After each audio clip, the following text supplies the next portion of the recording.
Welcome. Yeah. How's it going, everyone?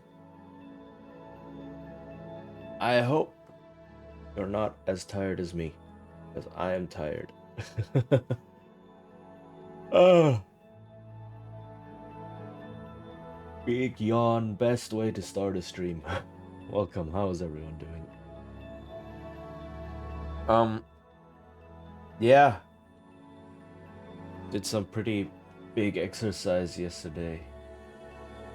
Uh, and still a little bit drained from that. Did a bit of running yesterday. Um, so we'll just take it easy. We'll just get comfortable in my chair. Oh my goodness! You What must the? gather your party before venturing forth. Holy heck! Hime Utsuki. Is that how you say it? I've never actually pronounced it. How are you doing? Welcome, welcome. Hi. Demigod Updated my journal. 009. Welcome. Yes. Okay. Good. Merry Mellow. 12-sided goblin. I love that. Welcome. How are you doing? What were you doing? Oh, tabletop RPGs as well. Let's go. Were you playing something? What were you playing? And Goblin Junkyard. Welcome. I was playing Moon Rings, a solo TTRPG. Ooh, that sounds very exciting. Uh, and yeah, thank you for the follow as well. Follows are anonymous here, so you can feel free to chat or lurk or something. Got a bad end, but it was poetic justice. Well, isn't that the point of solo RPGs? Really, it is the journey, right? I think solo RPGs highlight that quite well. But yeah, I Updated hope my it journal. was a lot of fun. I hope it was you learned something. There's so many good solo RPGs out there. I should probably try some at some point. Would you suggest Moon Rings as a good solo RPG to try out? And I think a lot of them are pretty quick, right? So you can just go through several of them relatively easily. It was great fun, was a great game, would highly recommend. It uses the Carta SRD, so you just need a deck of cards. Ooh, okay. That's good. Good to know. Alright. But yeah, welcome everyone. For those who might not know me, my name is Chichin. I am a Bard VTuber, and I do a lot of TTRPG stuff as well. Got a raid and run, got cook, but have a great recipe team. Yeah, of course. Thank you for the raid. Thank you for entrusting your community to me, and have good cook, have good foods. And yeah, do take care and rest up after stream. If anyone else does need to just take care of themselves after stream as well, go rest, go eat, go whatever it is, please do. It's important to take care of yourselves. And yeah, as I was saying, I do a lot of TTRPG stuff as well. I tend to play old RPGs, computer role-playing games like Baldur's Gate 2 that I'm currently doing. I do a lot of tabletop RPG design on stream, or like what I'm doing right now, just kind of talking about RPGs in general. We've been doing a bunch of streams on how to prep them, how to run them, right? What to watch out for, and so. Astro Prisma is my favorite solo TTRPG. The new edition of Alien RPG Free League. Oh, okay. The Alien RPG I definitely know. And Free League does produce some very good systems. It has solo rules. Okay. Let me write these down, actually. Let me open up. Note taking. I will write these down as recommendations. Updated my journal. And thank you as well for the follows. Hold on. I need to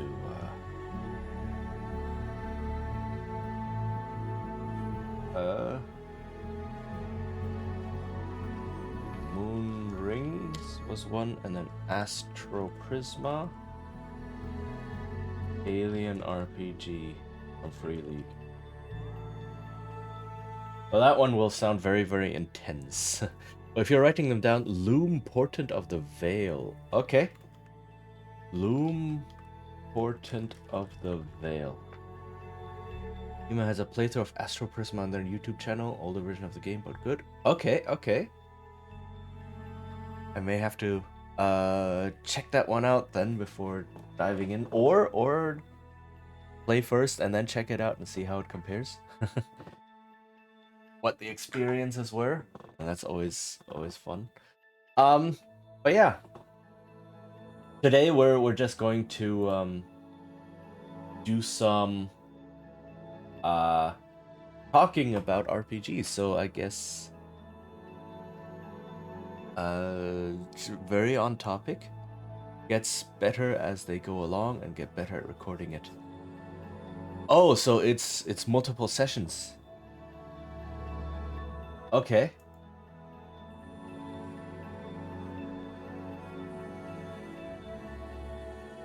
Good to know. Yeah, then I may throw that on at some point. It's actually a pretty long series. Okay, so that's interesting then.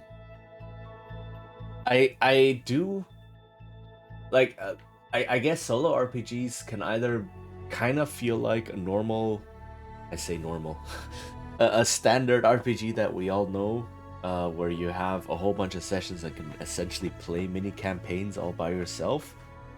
Or a lot of them are very short, and you can finish them in like one sitting.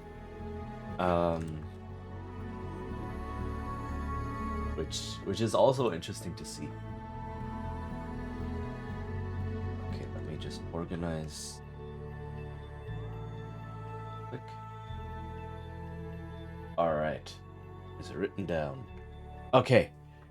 Definitely you can have a longer, very short solo RPGs. Yeah, like most solo RPGs that I see, and a lot of them are like, what's the word? Shared? Promoted? Promoted sounds kind of, but like, people share their creations or share games they like on Blue Sky and such. And, a lot of them tend to be these short ones that you find, or a lot of solo RPGs on itch, for example, itch.io, that come in packs, like charity bundles, tend to be the shorter ones, right, where you have 1 or 2 pages of rules, and then you can finish it by just in one sitting. Like I kind of wrote something like that as well, just a single page. I've never tested it because it was for a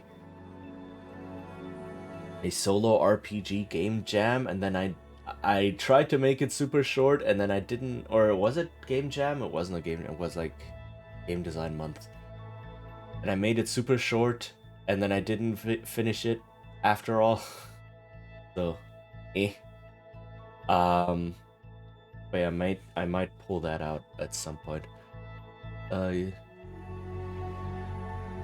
You have very exploration heavy game with a lot of combat rules for quicker play, focus on combat, slower journaling, focusing on narrative. Yeah, exactly. You also designed TTRPG things, got anything published? It's my greatest shame. I don't. I am one of those designers who will sit for years on a single game, and then after like 5 years of designing on it, hate everything, toss it all out and start anew. So I don't actually know how publishing anything works. So don't ask any like layout questions or publishing questions or funding. Like I don't know anything about that. I only know about things like system design or what to watch out for or like higher level design goal things and such. Relatable? Okay. I do hope like I don't have, like I said, the closest I got to ever finishing something was that one-page RPG that I wrote. That isn't even finished. And then the game design month ended, and I was like, the wind just got sucked out of my sails. I can't. Which is part of the reason why I did why I started designing things live on stream. I mean, part of it was obviously to teach people about design, right? There's a lot of people playing RPGs, and then some people playing them or running them go, hey, I could design my own thing, or I could homebrew some rules and systems. And then I just wanted to say, yo, here's some things you might find interesting when designing RPGs. And then yeah, so that's part of the reason. But the other one is so that I can actually, get things into a playable state, publish them. And well, publish in this context means you make it public. Yes, but I'm not even sure. Like, I could probably have drafts be like version 0.5 here. This is, if anyone wants to look at it, here's version 0.5. Have at it. I could think about that. Right? I'm always, I guess the fear of having the finished product of like, oh, this needs to be complete, this needs to be done, and it never feels like, I'm never happy with my games. I also, there's this board game I've also been designing for years and years and years, and I actually did playtests of that. Did a couple of playtests of my board game, and once again I'm sitting there going, this part doesn't work, the core engine is okay, but I want to change it, and this thing doesn't quite function how I like, and then everything just starts changing again. So it's a struggle. It's mostly a struggle against myself. I do realize that. I also try to do the same. I stream me creating TTRPG things to force myself to finish my projects. Yeah. I haven't streamed in more than a month, but life got in the way. Yes, I feel that as well. There's so many things I want to stream and do. We are starting to do that in our community to give each other feedback. Huh, okay. What community is this? Is this like a game design focused community then? Maybe being in something like that might help. But definitely the streams. So you may never be happy, but your work is probably awesome. Get it out there. Yeah, it's like the bane of everything creative, right? And Hime streamer community. Okay, fair, got it. Then I will have to definitely look that up. Okay.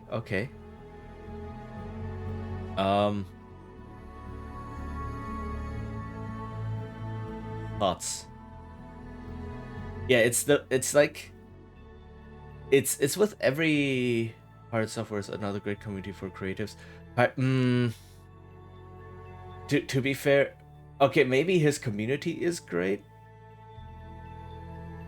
Pirate Software, as in also the guy who streams and does all the YouTube shorts, and the guy who worked at Blizzard, right? That guy.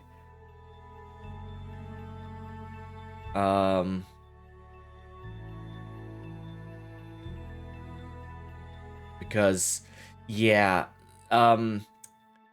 he is so I don't know about his community, because the community is sometimes its own thing separate of the creator. But the guy himself is he completely ruined himself in my eyes. So like I have seen some of his videos as well. His game design advice is strange sometimes, but more so him personally.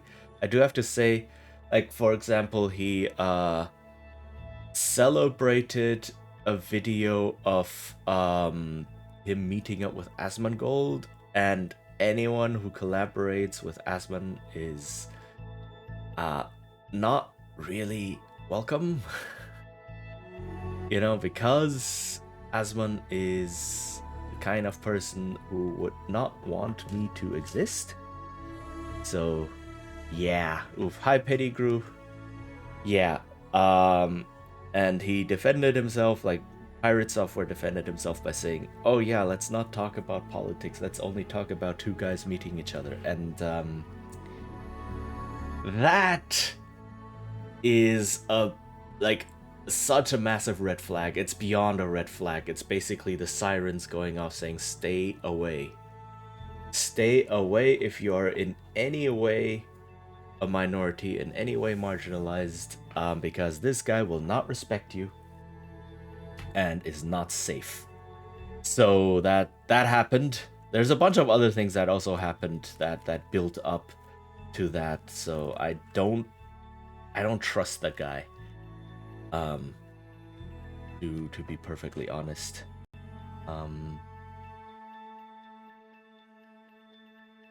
So again, I don't know about his community, but at the same time, I do realize a community itself is not the creator. But I am very, very stay away from the guy because he is not safe for me. I also mulled over the same TTRPG creation for years and never got anywhere. I think we just have to bite the bullet and say done is better than perfect. That is something I'm trying to internalize. Get stuff out there, we can always enhance it later.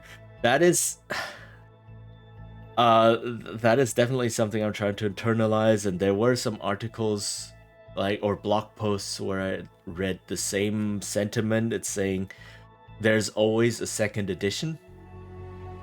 And I am seeing like a lot of games that were just published, got a lot of good feedback, and now are getting into their second edition and saying, "Yo, we're changing a lot of things around."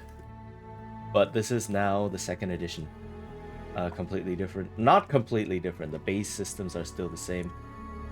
But we're doing this, right? We're still working on it. So that is something I am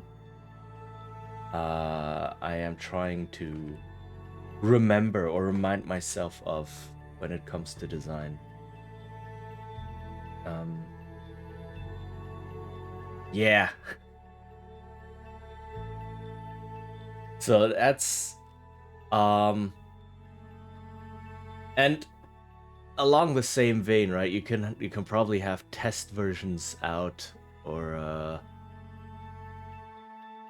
like the 0.5 version 0.5, right? Or version whatever. I don't even know how version numbers work. I guess a lot of it is just vibes. If you're not a big company where the team has to know exactly what the version numbers mean, a lot of it's just feels like vibes. This feels like the version 0.5. This feels like version 0.6. Right.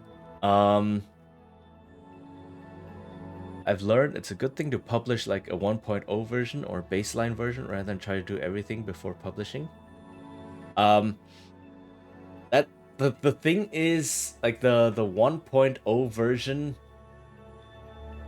is also kind of a big milestone, right? Hold on, let me switch to some other music, because I guess by now the chatting music may have run its course. Okay, it's there. It's quiet, but it's there. All right. Um, the way I do versions is just start at 0.1, every change at the number by 0.1, then you get the final release, finally do the 1.0. Yeah, exactly.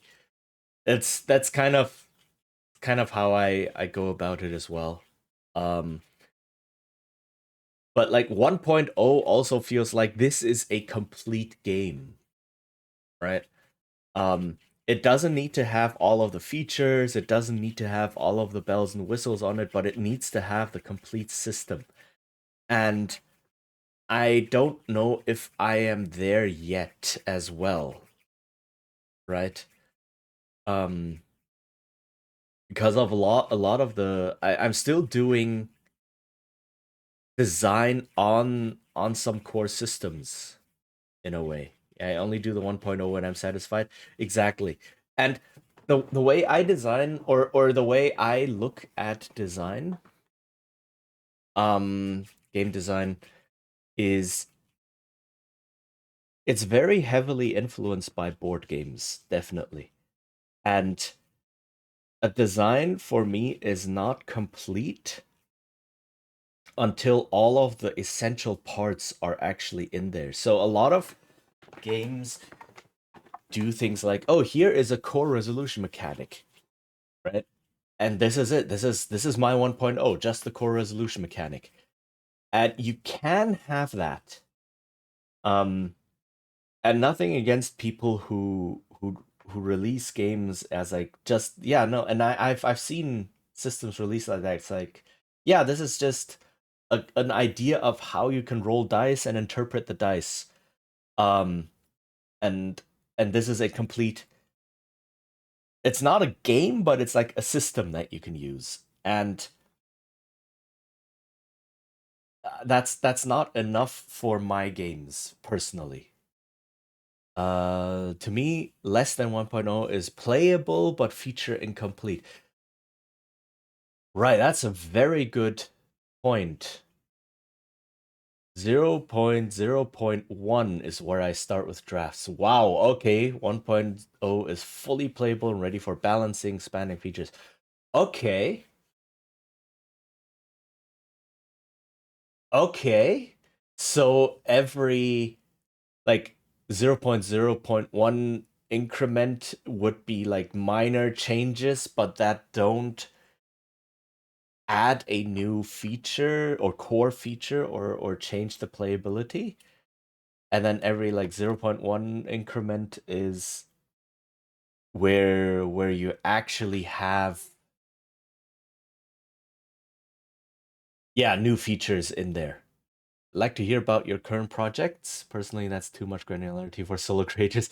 I mean, it's updates to a feature. Yes. Okay. I can see that. And I mean, right, a lot, I mean, however it works for you personally, right? Um sometimes the just two digits feels too coarse, and I feel like I just made a small addition or a small change, but it doesn't feel significant enough. I can understand putting like a point 5 or something behind there. Um, you'd love to hear about my current projects? Okay, so I have, let me pull this out then real quick. Uh, updates to a feature itself. Yeah. Um, so the main thing I have going right now is a more old school style of game, and the reason I am designing that is, let me see what I have in retrospect. Okay, let me just open up a new. Uh, okay. This is a painting program, but I use it as a board to write. Okay.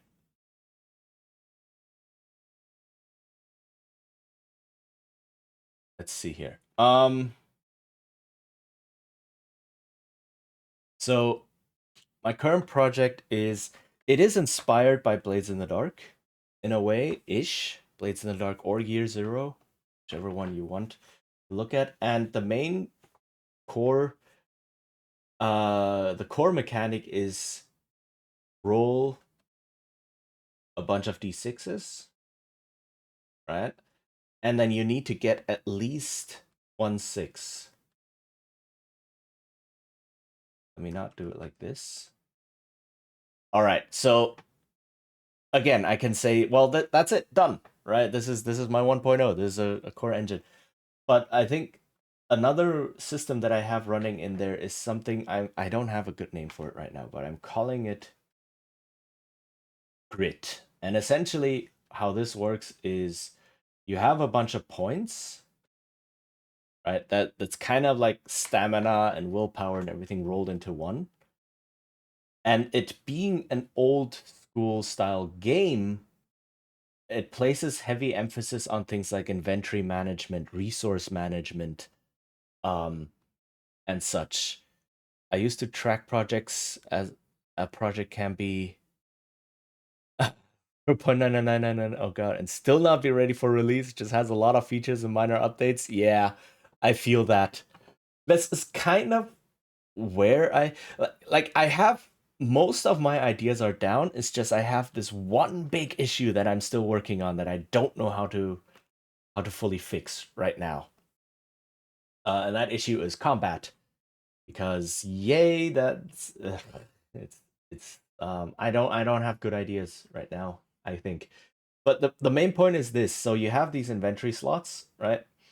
And this is also based off games like Cairn or Mauskata, which are these old OSR NSR games. If none of this means anything to anyone, just ask, right? So essentially, where you kind of emulate older original D&D and put a focus on things like exploration, on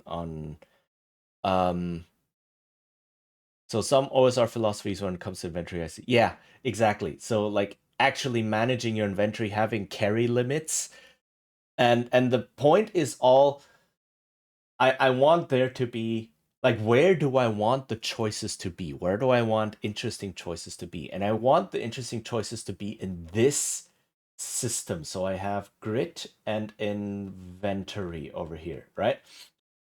And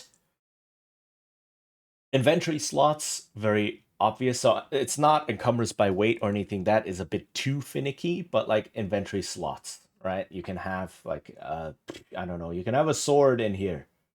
You use a different color, so it becomes a bit more easy to read. So you can have like a sword in here. You can have torch, maybe that gets bundled, right? You can have rations. And then you can have rope. And etc., right? Things like that. I used to work on finance building tool for calculating interest on corporate debts. If a tool wasn't 1.0, my team was not allowed to use it. Oh, anything ready for another team member to make calculation on was 1.0 or above.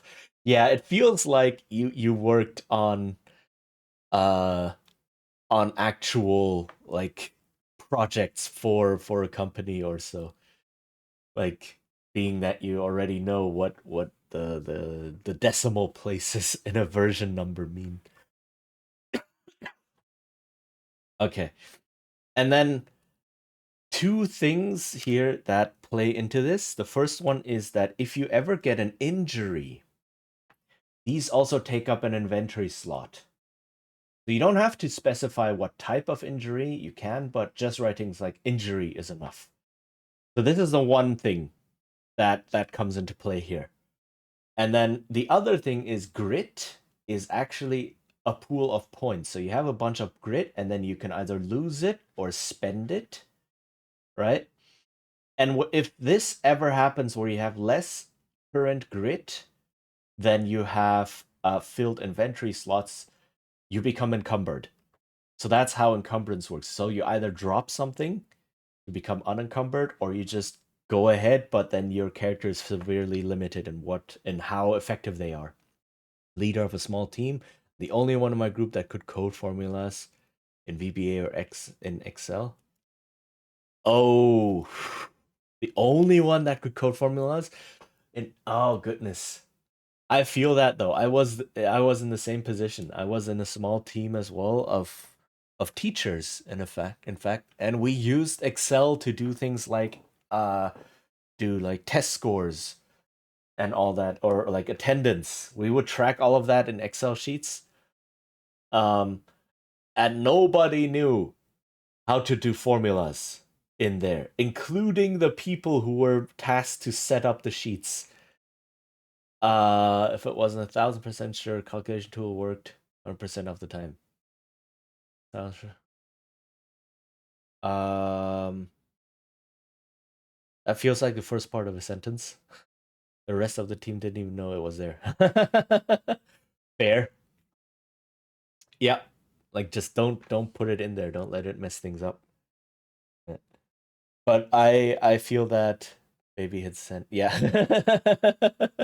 Yeah, it's like, oh wait, hold on. Um but yeah, I feel that. So we would always get this, oh, we need to input all of our test scores into the Excel sheet. And then everyone just sat there calculating all the test scores by hand.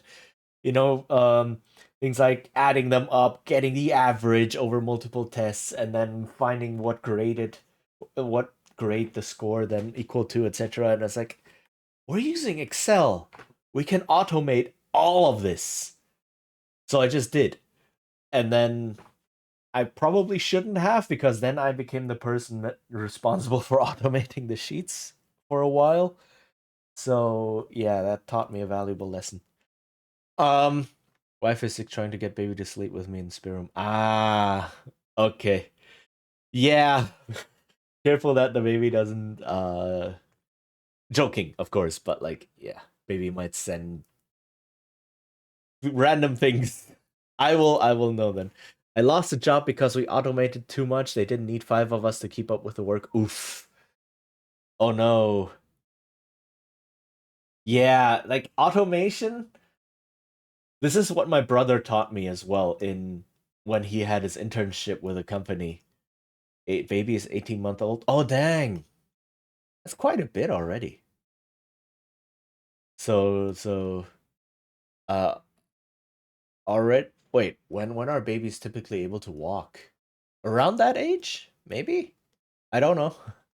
I have a little niece and a little nephew who are also, like, niece is 2.5, nephew is like a couple months. So I'm kind of sort of getting that as well. It's like, oh my goodness, baby's growing up, getting their first words in and so on. She's been walking since 11 months. Dang, I'm over 40. Oh, I'm gonna have to bounce, sadly. I dropped a follow and to see what you cook up. Oh yeah, sorry we got sidetracked. Uh yeah, we're talking about other things, but yeah, that main inventory system, main system running the game. So yeah, thank you for sticking around a little bit. And have a good time zone. Thanks for being here, and thanks for the follow. And yeah, maybe I'll get to see you again soon. Um all right. Yes, so the system that we're running. So essentially, how do these systems connect? Basically, you get this where you can spend grit to get bonus on your rolls, right? So grit functions kind of like fake points or whatever other game, bennies, etc. that you might know. So you can spend grit to get bonus dice. And this is where the management part comes in. I don't quite have one over here yet. Not quite. That's also, so there's two big construction sites essentially.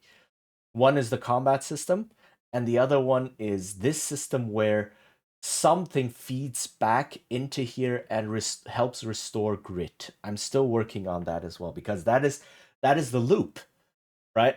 that needs to lead to a loop. So this needs to lead to something, right? I have a couple of ideas what this could be, but I don't have dice builder spender game system. Yeah, so I enjoy these mechanical loops because they always lead you to the next step, right? Um, so you build a pool of dice, right? It's a dice pool system. You build a pool, and some of the pool comes from things like your training, your equipment, etc. Right? So this is how you get dice. But sometimes you say, now this roll is pretty difficult or pretty critical. I want to spend some grit. But if you spend grit, then you know your inventory is actively working against it. So you have these two things working against each other. You have inventory, which is what you want because you might also have treasure in here, right? You might have, I don't know, silver candlestick or something. That is treasure that you can sell later on. Um, and then on the other hand, you have your grit, which you do want to spend or which does get lowered, kind of like HP. Uh, yeah, in a way. So is it push your luck? Kind of a long-term push your luck, I guess. Yeah,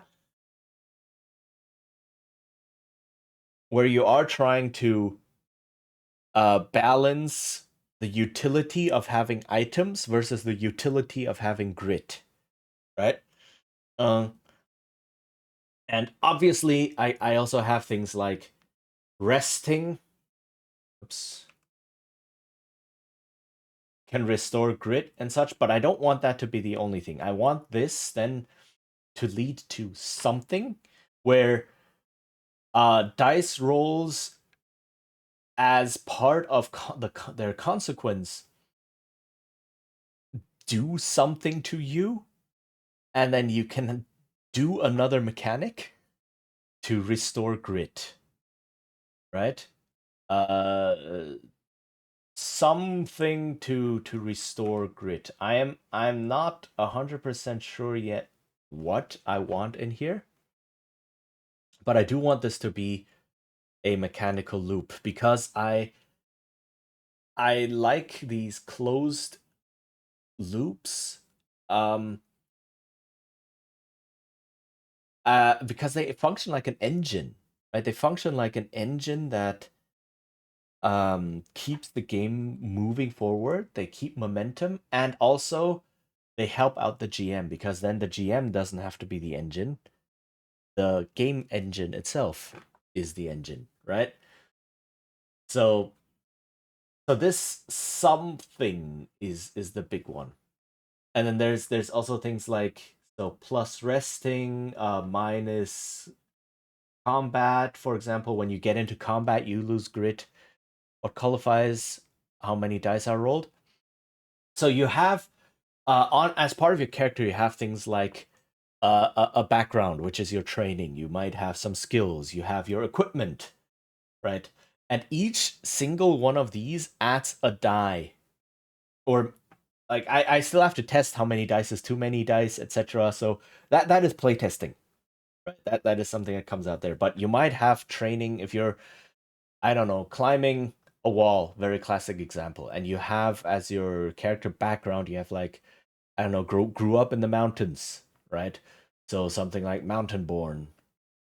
Um, okay, that fits. Then you get a die. Maybe you have rope in your inventory. Okay, that fits as well. You get a die, an extra one, right? And so on and so forth. You might have another thing or two down here, and then you collect all of these things. So it's a bit more open to interpretation, right? Um, but like you collect these things on your character sheet, and then you say, all right, I have these three qualities that help me with this die roll, and then you add one just because you're attempting the roll in general. So it's always a 1d plus whatever you collect, d6. Only these. I enjoy the feel of like a pool of d6s, and also d6 is the most accessible because most people will have d6 compared to any other type. Um, and then like I am aware that some games do things like what is it? A lot of year zero games, also from Free League, do a lot of you roll different dice in the same pool and you're looking for a minimum number. So obviously if you need at least a 6, rolling a d6 gives you some chance, or like a 17%. But if you roll a d8, suddenly you have a 32% chance. Is it that? Something around there. 37% chance? I'm not quite there. What is 3 out of 8? 30. Oh my goodness. 3 out of 8. Why is my math broken all of a sudden? 2, 3. Yeah, 37. Roughly 37% chance. Right. So you're looking only, and then you can put that in, but that's like for later on. That's like magical effects, etc. 4 bricks is about my limit for d6. Yeah, I do want to limit it also because once you get very high up, the chance of getting at least 1/6 goes up quite a bit, right? So with 4d6, you have a 52% chance of getting a d6. And yeah, you're only looking for the top number, right? You're only looking at the single highest number. So you're not trying to add up anything or comparing every single die. You're just looking for one, which I think is a bit easier to accomplish compared to some other math systems. But yeah, 4 or 5, maybe in rare exceptions a 6 if you really go all out and things like that. Um, but yeah, that is something like that should be the limit. Um, and then um, and the die rolls are not to see if you succeed. They are uh evading consequences. Sabi the Kiwi, hi. Um, hey Cheechin, how's it going today? Hope everybody having a good day. I'm doing okay. Yeah, how are you doing? Hope it's going okay. 4 bricks. Oh, a brick. Oh, right. I didn't know that term. Brick. 144. Wait, so each brick is 60? No. What am I thinking?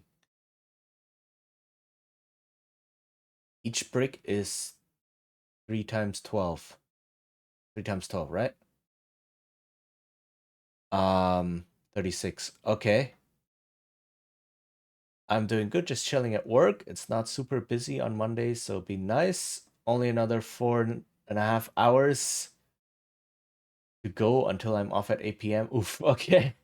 Well, I wish you a uh good rest of the day at work then, and well, it feels like you're going. No, but I hope then that the rest of the day at work will go well and that the 4.5 hours will go by smoothly. But yeah, not super busy sounds good. I have work later on today, so I cannot stream too long on Mondays. Um, it will go fine. That is good to hear. Small D6 come in a box of 36. Yeah, okay. Um, yeah, 36 D6. Okay, okay. That's a lot. That's a bit more than what I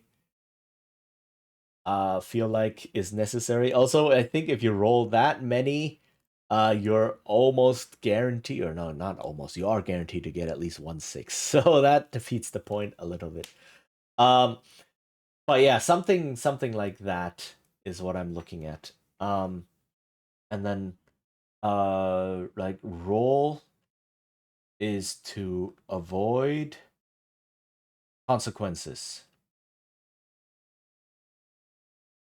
which also means that this is where the consequences come in, right? They can lead to something. And there are multiple other games that do interesting things with their consequences and having this kind of not a loop, but like one thing leading to another. Like there is a game. Which one am I thinking of right now? I'm also thinking of Legend of the Five Rings, the newest edition. Is it the fifth edition? I believe it's the fifth edition of Legend of the Five Rings. Oh, hey! Congrats on unlocking the guild and on first demigod. Good job. um, that was still available, right?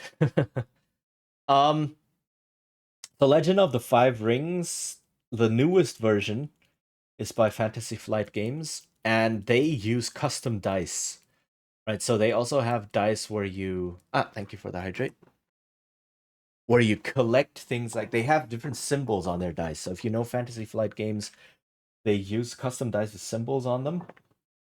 And you collect these symbols, and that gives you the final result. Ah, okay, big stretch. Thank you for those.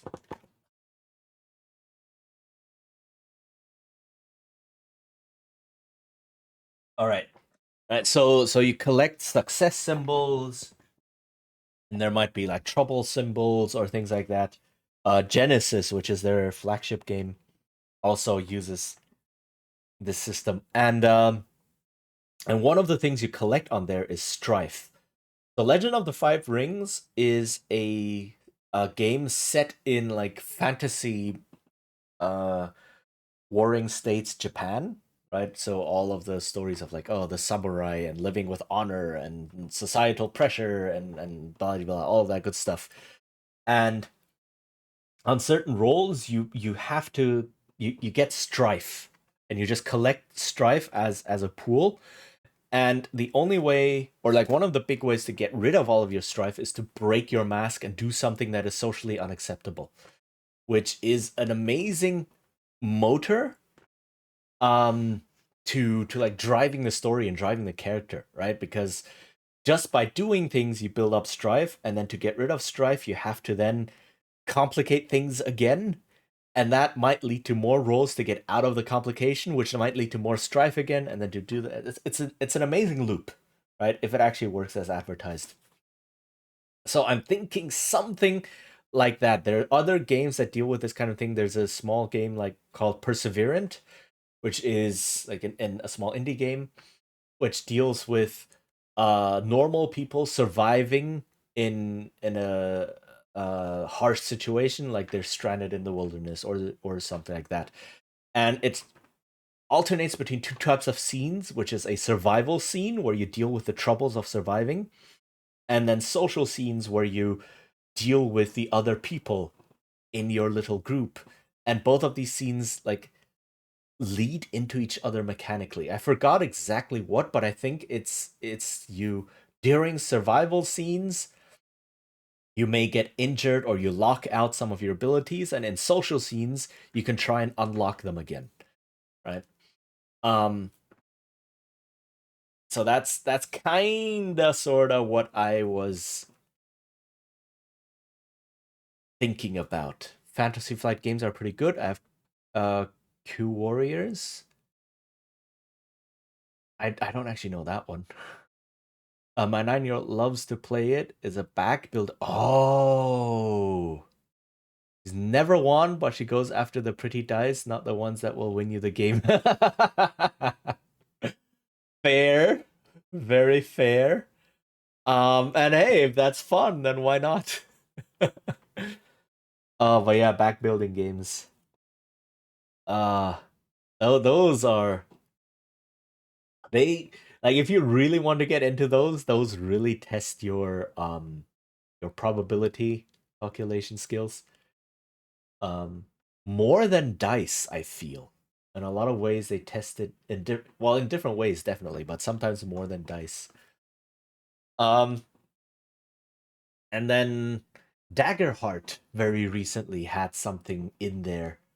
Um that is also like it's like, that seems like the same kind of idea, same general direction that it's going in, which is also so in Daggerheart you have player characters have this pool of points called hope, and you can get hope by rolling dice, etc. And one of the ways to get hope as well is by using downtime actions to have social scenes with other PCs, and that allows you to get hope. For like after the rest, after the downtime and such. Which is also like, yeah, that's it's all going in the same general direction. Warriors is a dice back builder. You buy dice at your back. They represent spells or creatures. Ooh, okay. So instead of building a deck, you build a bag of dice. Uh, that's cool. Very very tactile, I think. Um, but is it a board game then? It's been too long since I last played board games. Goodness. I have a whole bunch, but I don't have anyone to play them with. So, eh. Um, yeah. So this is the big thing right here. This is what I'm missing right now, right? And then I have other systems that I want to have linked to there, something like a hex crawl system, dungeon crawl system, right? Um, uh, Combat, social systems, downtime, all that good stuff. But these are not as critical. So these are like extra features. Um, this is the core that I'm working on right now, and that's where I'm stuck. Board game. Warp's Edge is a solo board game. Ooh, solo board game. Um, I don't have a lot of those. I think those sound like solo board games are fascinating as well. Similar to solo RPGs, I guess. Like, you want to scratch that board game itch? Well, here's something you can do. Proving Ground is a solo push your luck board game. It's fun but requires a timer or app. Push your luck dice game. Huh, okay. Push your luck is always an interesting mechanic, and there's like, is it possible to include that in an RPG, for example? Um, in a way, there is actually one of my favorite, or not one of my absolute favorite RPG ever. Kind of has a push your luck mechanic in it, or like multiple push your luck things in there. So my favorite RPG of all time is Don't Rest Your Head, and that definitely has push your luck. Not push your luck in the sense of um roll dice and then see which ones to keep and which ones to roll again, which is the usual way push your luck is manifested, but more like before rolling dice, you decide on how many to roll, and dice can be both good and bad. You don't want, if you have too many dice of a certain type, sure, then you can get a lot of the good thing, but then the bad thing might also happen. Right? Both are very hard. Yeah, that's the thing with solo games as well. Because if you beat them, then you've beaten them. Yay. So it feels like it's kind of like what Nintendo did with their old game. Atsun. Yeah, thank you. Um, so what I do with ads, I run 3 minutes of ads per hour because Twitch is Twitch, and they tell us run ads or run other ads. So what I tend to do is I pause the main content.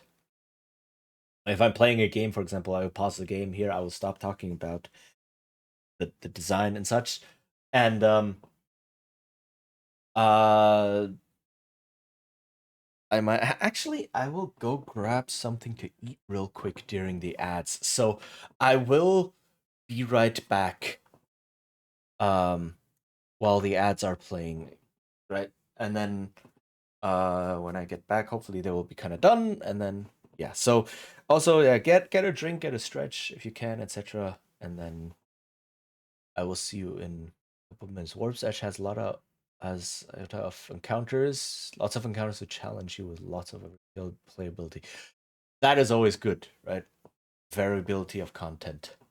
Okay, yeah, like I said, I will grab a little bit of food real quick, and then I will be right back after the ads or as the ads end. So yeah, I will see you all in a couple minutes.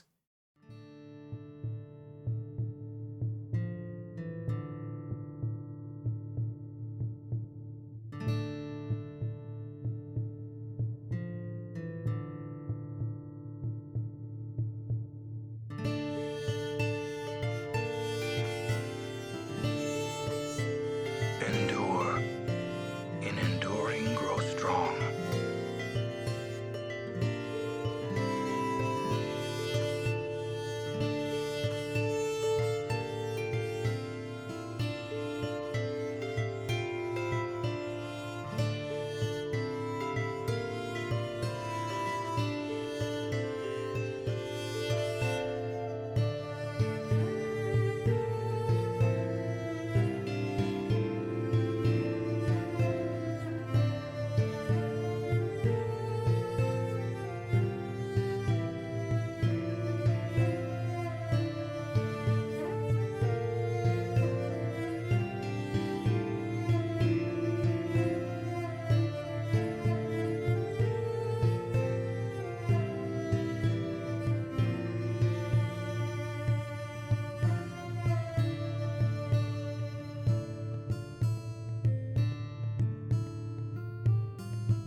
Okay, I'm back.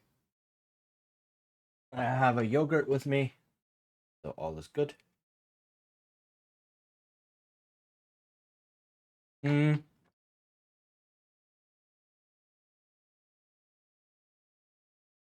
Okay, so yeah, that's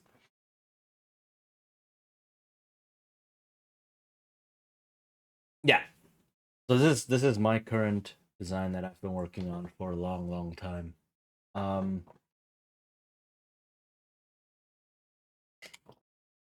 right, and then essentially what this leads to is um resource, all right, source management. Manage. Oh, that looks wrong, but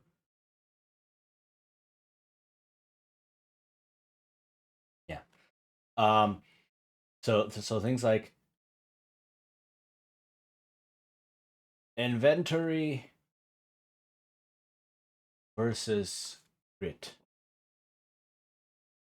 right? And that might say players will eat a consequence because they don't want to drop an item, or they will use up an item, or say, oh, this item's almost broken, let me use it now, maybe it'll break, and that'll clear an inventory slot, right?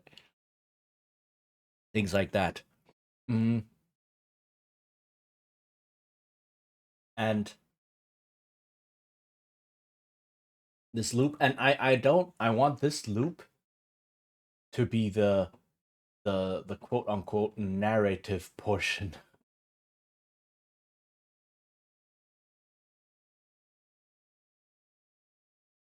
So I want this to be not just like, oh, you lose HP or something. There's no HP in this game, but it's like, it's not just mechanical to resolve it. You don't just do something mechanical. I want you to do something um narrative, like inspired by Powered by the Apocalypse games, where just pure narrative has very heavy mechanical impacts. And most importantly, this mechanical impact is codified. Sorry, phone went crazy. It's all good. Welcome back. All right, so Updated my journal. oh hey, thank you for the follow. Um,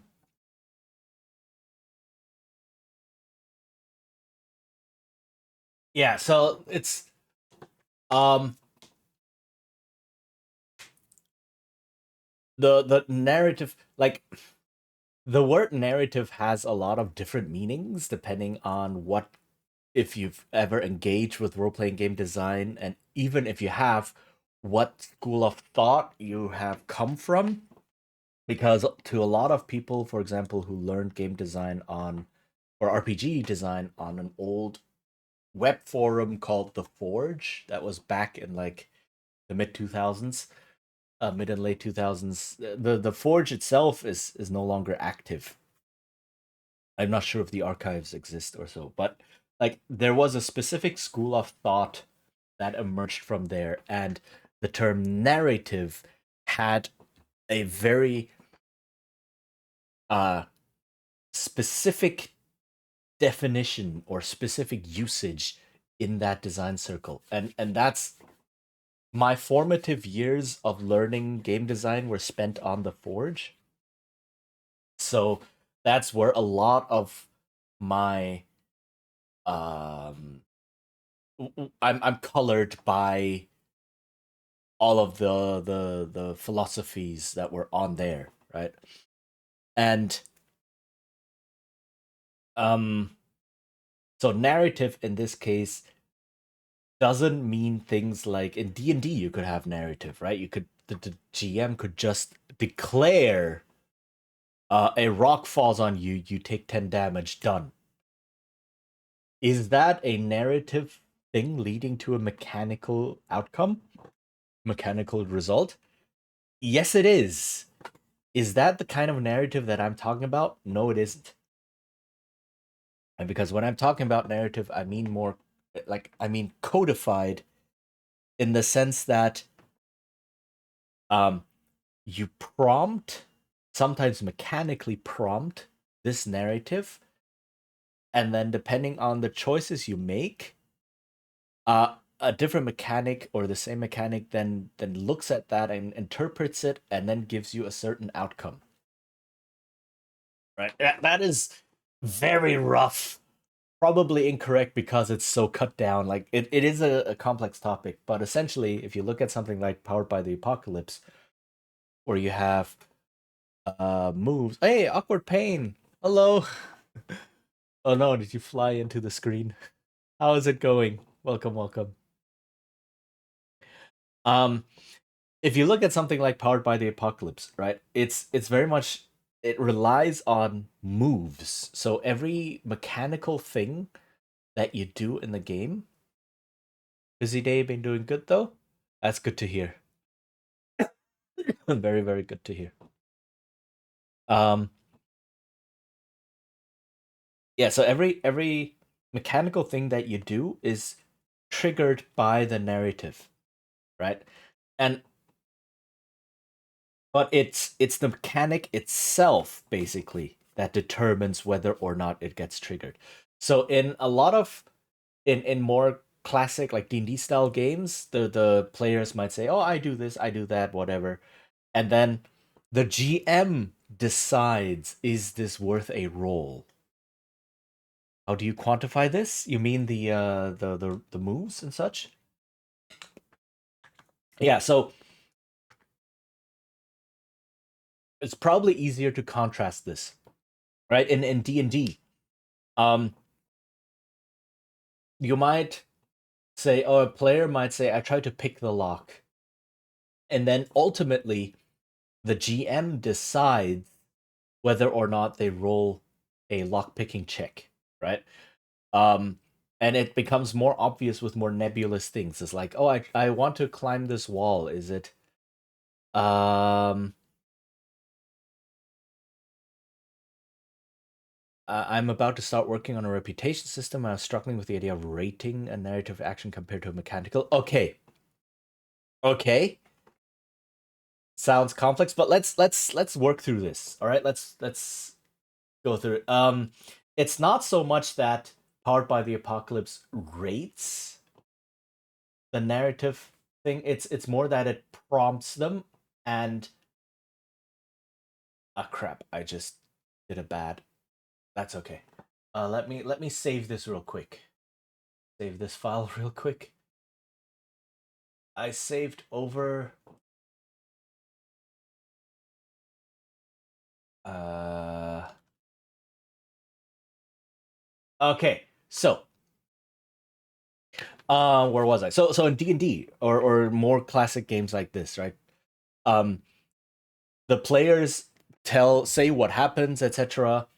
And then ultimately the GM is the final authority who decides do the mechanics come into play or not, right? So the GM is the gatekeeper to the mechanics in a way. Um and like, oh, I want to climb this wall. Then the GM can decide, actually, you know what, this wall has a lot of outcroppings, you have a rope, it's not raining or anything, you're not in a particular rush. And you now do you can just climb it without rolling. Or other times the GM might say, well, it's raining, it's dark, uh you don't have a lot of footholds everywhere, you have to roll now, maybe even with disadvantage, right? So the GM is the final arbiter. Are you familiar with any RPG systems with a reputation system? Not really. Reputation systems are they tend to be just either a static value, or not a static, but like a value that you have, right? Uh, so there's two things I've seen reputation systems be created as. One is the static value that you sometimes roll against, kind of like a stat. The other might be a pool of points that you gain, and then you can spend them to get a bonus on social rolls, for example. Um, and then how do you gain them? A lot of reputation gain systems are all just you have this table or this list of actions. It's like the character did something heroic. The character helped someone important. The character completed a quest. The character, I don't know, has 18 charisma, even, right, or something like that. And then you gain reputation, but that's very loose in a way. That's an interesting challenge actually. So if that made any sense, right? So you just have this list of, oh, the character did something heroic, gain 1 reputation. The character saved an entire town, gain 2 reputation. The character saved an important person, gain 2 reputation, right? That kind of deal. And in a way, that actually, hold on, we can look at Blades in the Dark for this. So Blades in the Dark runs like that quite a bit. Let me just look it up. At the end of each score, Blades in the Dark. At the end of each score, the team gets money, heat, and reputation. And how much you gain is based on this kind of formula. Maybe the word reputation is appropriate, or was discussing and over simulating the world around the PCs. Are they offline or between PlayStations? I would love to design a system to help this along. Simulating the world around the PCs. Okay, so simulating the world around the PCs is simple. It is very, very it's actually quite simple to do. It's a lot of sandbox design works like that, and the more people rediscover the sandbox, the more systems there are. So let me add a new layer so that I have a clean slate to work with. Okay. So how this works, so simulating the NPCs around the PCs is basically the world moving further, right?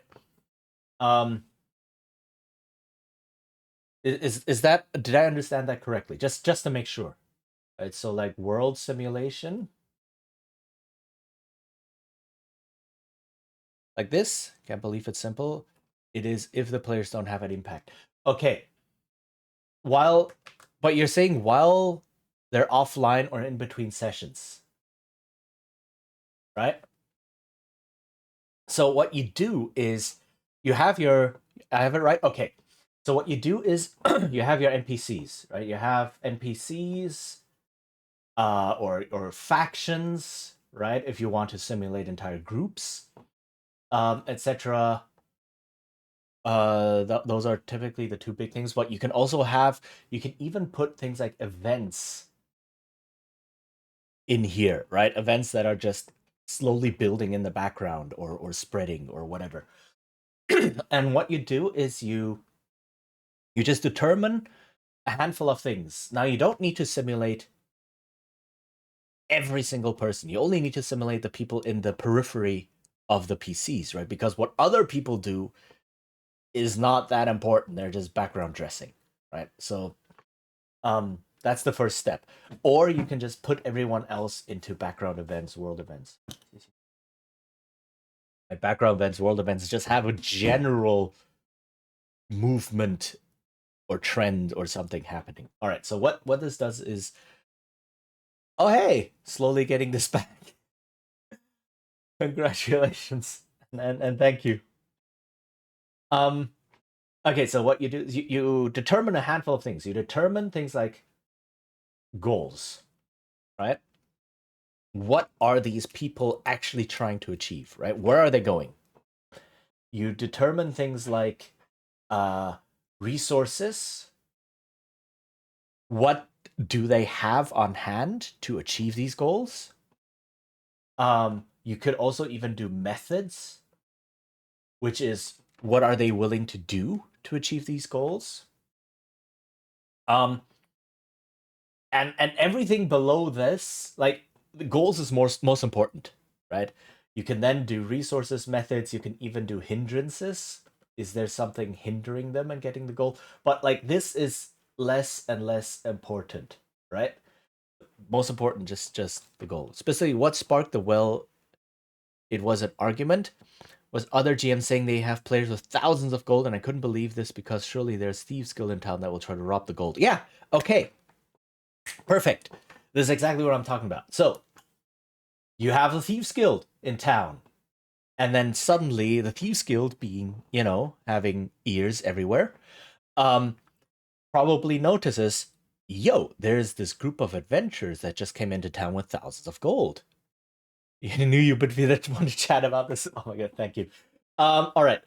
So this is if the players, and you can even run a system of this, of like maybe not stealth checks, but like various checks of like how successful are the PCs in hiding that they have thousands of gold, if they want to hide it, right? Gathering information. Is the Thieves Guild able to gather this information that a group of super rich multimillionaires effectively came into town and is just staying at this inn? Huh? Right? You can run all of that, sure, but once this is established, you have the faction Thieves Guild. Okay, so what is their goal? Get rich. Specifically, in this case, rob the player characters. Okay, so you have this goal, rob the player characters. Okay, what do they have as resources? They might have skilled thieves. Duh, right? They might also have contacts. Maybe someone works, maybe the innkeeper themselves, where the PCs are staying, might be a contact, an informant for the Thieves Guild or something, and the Thieves Guild can be like, yo, leave the back door unlocked this night, yo, right? Rob the adventurers, exactly. Yo, Capsize, hello, how are you doing? Um, and things like that, right? So you can establish this. Then you can do methods. Will not kill, for example, because that invites too much trouble. Or you can have something like can't think of anything right now. Blackmail. They are willing to do blackmail, right? Putting pressure on all of their little people. Skills and contacts. Imagine if these skills actually the locksmith in the city. Why not, right? Why not? Hindrances. Maybe they're in a guild war right now. Maybe they did some big score and now they have to lay low for a bit. I don't know. But whoever runs the world will know what is currently happening. And this is it.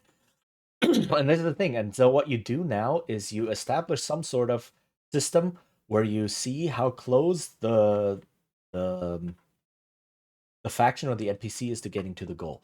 And what you can have is you can have clocks. Clocks are a super useful thing, right? And you can have multiple ones, and this is how you don't just the PCs don't suddenly wake up and they're missing thousands of gold. What you can do is you can make an entire mini game out of this. So you can have something like a first clock study targets, right? It's like, okay, who are the PCs? Do they have any routines? How powerful are they? Where is their gold? Do they always keep it with them on person, or do they hide it somewhere, etc., etc., right? So this is study targets. Then the next one is organize heist, where they start talking to their contacts, where they start acquiring resources, where they start casing the place and laying down plans. And this might be another clock. And then the operation itself, right? So what you do then is in downtime, you roll.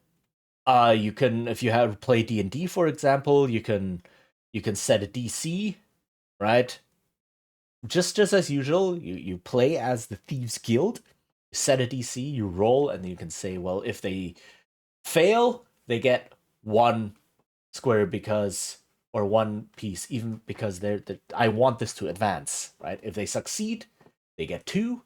If they crit, they get 3, right? And so on. And this is how you could do it, depending on what dice system you want to use. And then You just fill this up, and then as a response to this, right, as the Thieves Guild is studying the targets, you can tell the PCs, yo, give me a perception check, or give me, like, you're talking to people, give me some sort of saving throw or check. And then they could get some clues, right? Clues to PCs that something is up, right? They don't know what yet, unless they roll really, really, really well, right? But something is up. So then they can decide to either ignore it, be like, what do I care? Or they can say, yo, okay, let's talk to the townspeople. Let's gather some information. Let's, I don't know, look out the window of our inn room every once in a while, right? This isn't intent to keep the PCs from hoarding gold. Yeah, don't just take the gold away. Exactly. As much as it's about creating more activity, imagine a Thieves Guild robbing the bank. Players can spend a session hunting the thieves. Yeah, exactly. Right? So then you give clues, and you can say, like, oh, if they have studied the targets quite a bit, that means there have been a lot of opportunities. Maybe this is rather simple, right? A DC of, I don't know, 8. I don't know how DCs work in 5th edition. Whatever, right? So you do that. And same, organized heist. Okay, even more clues. Maybe the innkeeper is suddenly starting to be a little bit cold toward them. Say, oh, what's up? They can talk to the innkeeper. They can keep the innkeeper under watch. They can be like, let's move inns. And that is going to completely destroy the plans of the Thieves Guild, and then they have to do another round of things, right? It could be. And so on. And then the operation itself might, if the PCs are prepared for it, it might result in things like encounters where they where the thieves surprise them, or they surprise the thieves by staying awake.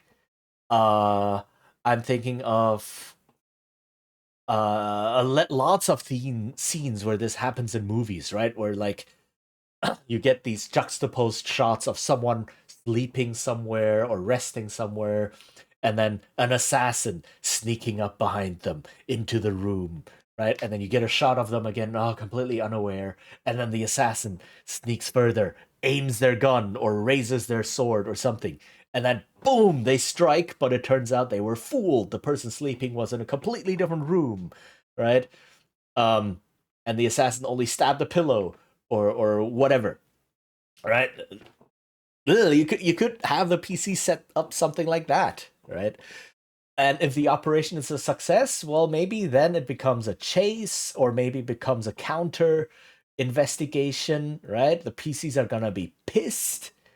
Investigation. There, it's a bit cramped, but I hope it's still legible-ish. And so on and so forth, right? So you can have a lot of that going on in the game. And this is how you do it.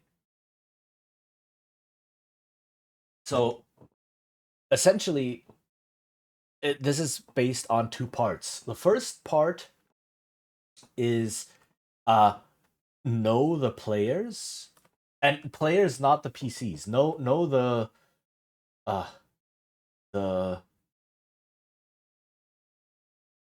what's a good word so that it's not confusing? Know the important NPCs, I guess. And important always in relation to the PCs. Characters, yeah, but characters could also be like player characters. Know the important NPCs, the dramatis personae, right? Um, and in the and always in relation to the PCs. Maybe the king is really important in the background setting, but not important to the PCs. Don't care about the king, right? But the Thieves Guild, really, really important to the PCs. Okay, care about the Thieves Guild. And then know the important NPCs, including what do they want, how can they get it, what can they use, what might be in their way, are there in any and then other things is like relationships with other players, other factions, right? With factions, etc. Right? This might also come in. And um and then the other thing that you look out for is system to pursue goals, right? Or track goal progress.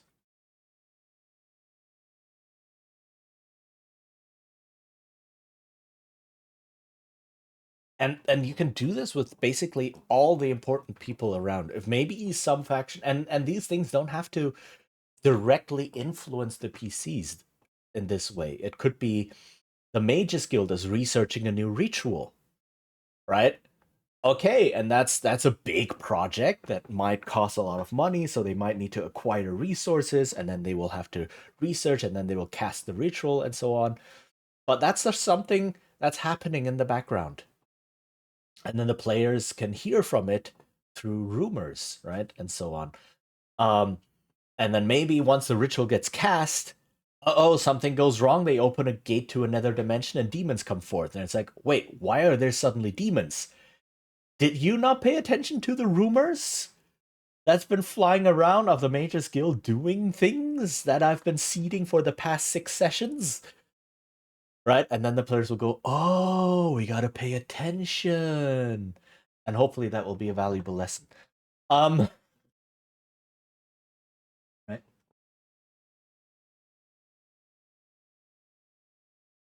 Oh, I'm getting some more food. Okay. Right? Things like that.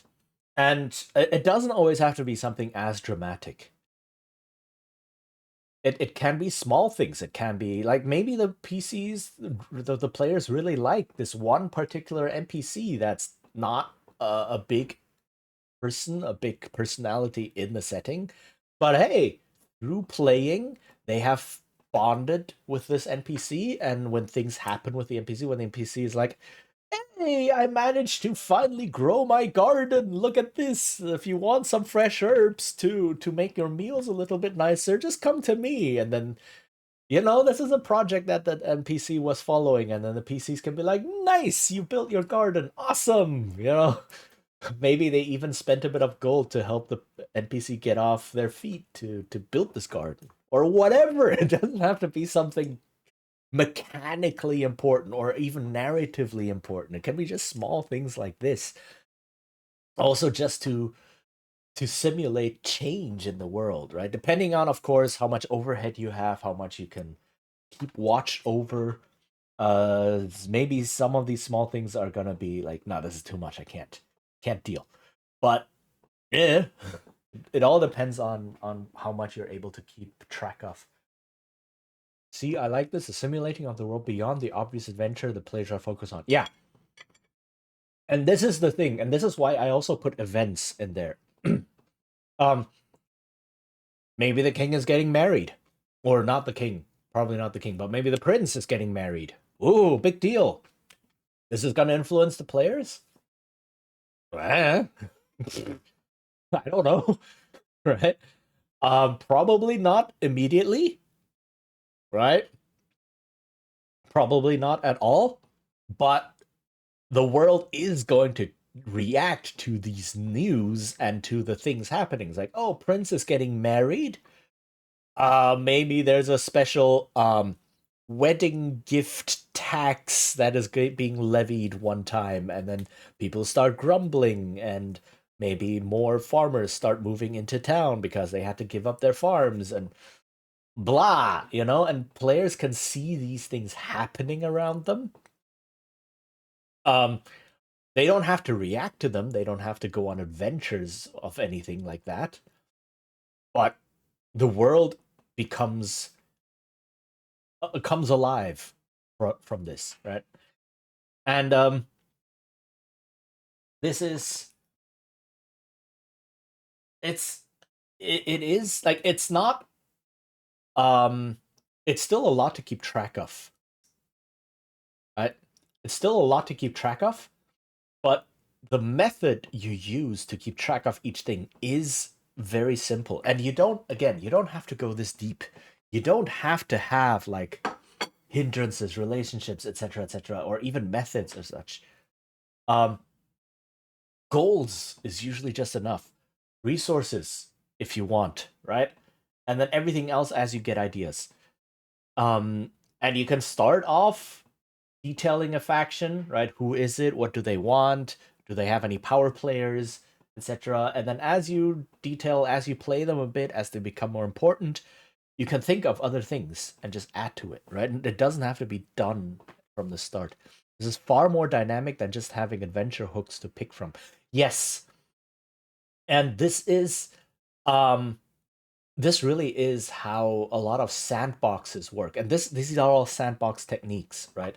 So you don't in a sandbox, yes, you have adventure hooks, but a lot of these hooks are just rumors of things happening. So you have a bunch of factions and then you put down a bunch of goals, and these things happening are the hooks. It's like, oh, there are rumors of this cult in the abandoned temple a day's travel away in the forest, right? We've seen like weird dark clouds in the sky ever since like from a month ago, and people have been disappearing. Okay. And the pieces say, oh, boring, we don't want to go into the forest. Oh, rat catchers have been disappearing in the sewers of town, and there's been talk of were rats under the city, and the players go, sewers, I don't want to go in there. And then other rumors, oh, the prince is getting married soon, and there's talk of a tax being levied, and then players go, oh, that means we can rob the tax collector, let's go. And then you get your adventure, right? So whatever. You just put down a bunch of these things, and then you can have a system where players can learn of rumors. You could have a notice board in town, right, where someone goes, oh my god, my husband the rat catcher has been missing for a week. He went to work and never came back. Can anyone please help out? Blah blah blah. And then and the trick here is not to have 10,000 different things. Who are they collecting taxes from? The poor? Let's go. Exactly. We can take them out. Yep. That's, what is it? Morton's Fork? Uh, People who don't, what is it? People who are rich can afford to pay a lot of taxes. People who are poor are actually hiding a lot of money to appear poor so they can also pay a lot of taxes. Problem solved. Um, right. And the trick to this is not to have 10,000 different things. It's to have 5, 6 major events happening in the background, and then to seed 10,000 rumor tables with them, right? So that the players keep hearing the same things. And as they play some sessions, maybe they rob the tax person. Awesome. And then in the meantime, the cult has been able to advance their plans, you know? And it's no longer just people disappearing, it's now, oh, the local mages guild is sending people here, right? And suddenly there's a mage in town.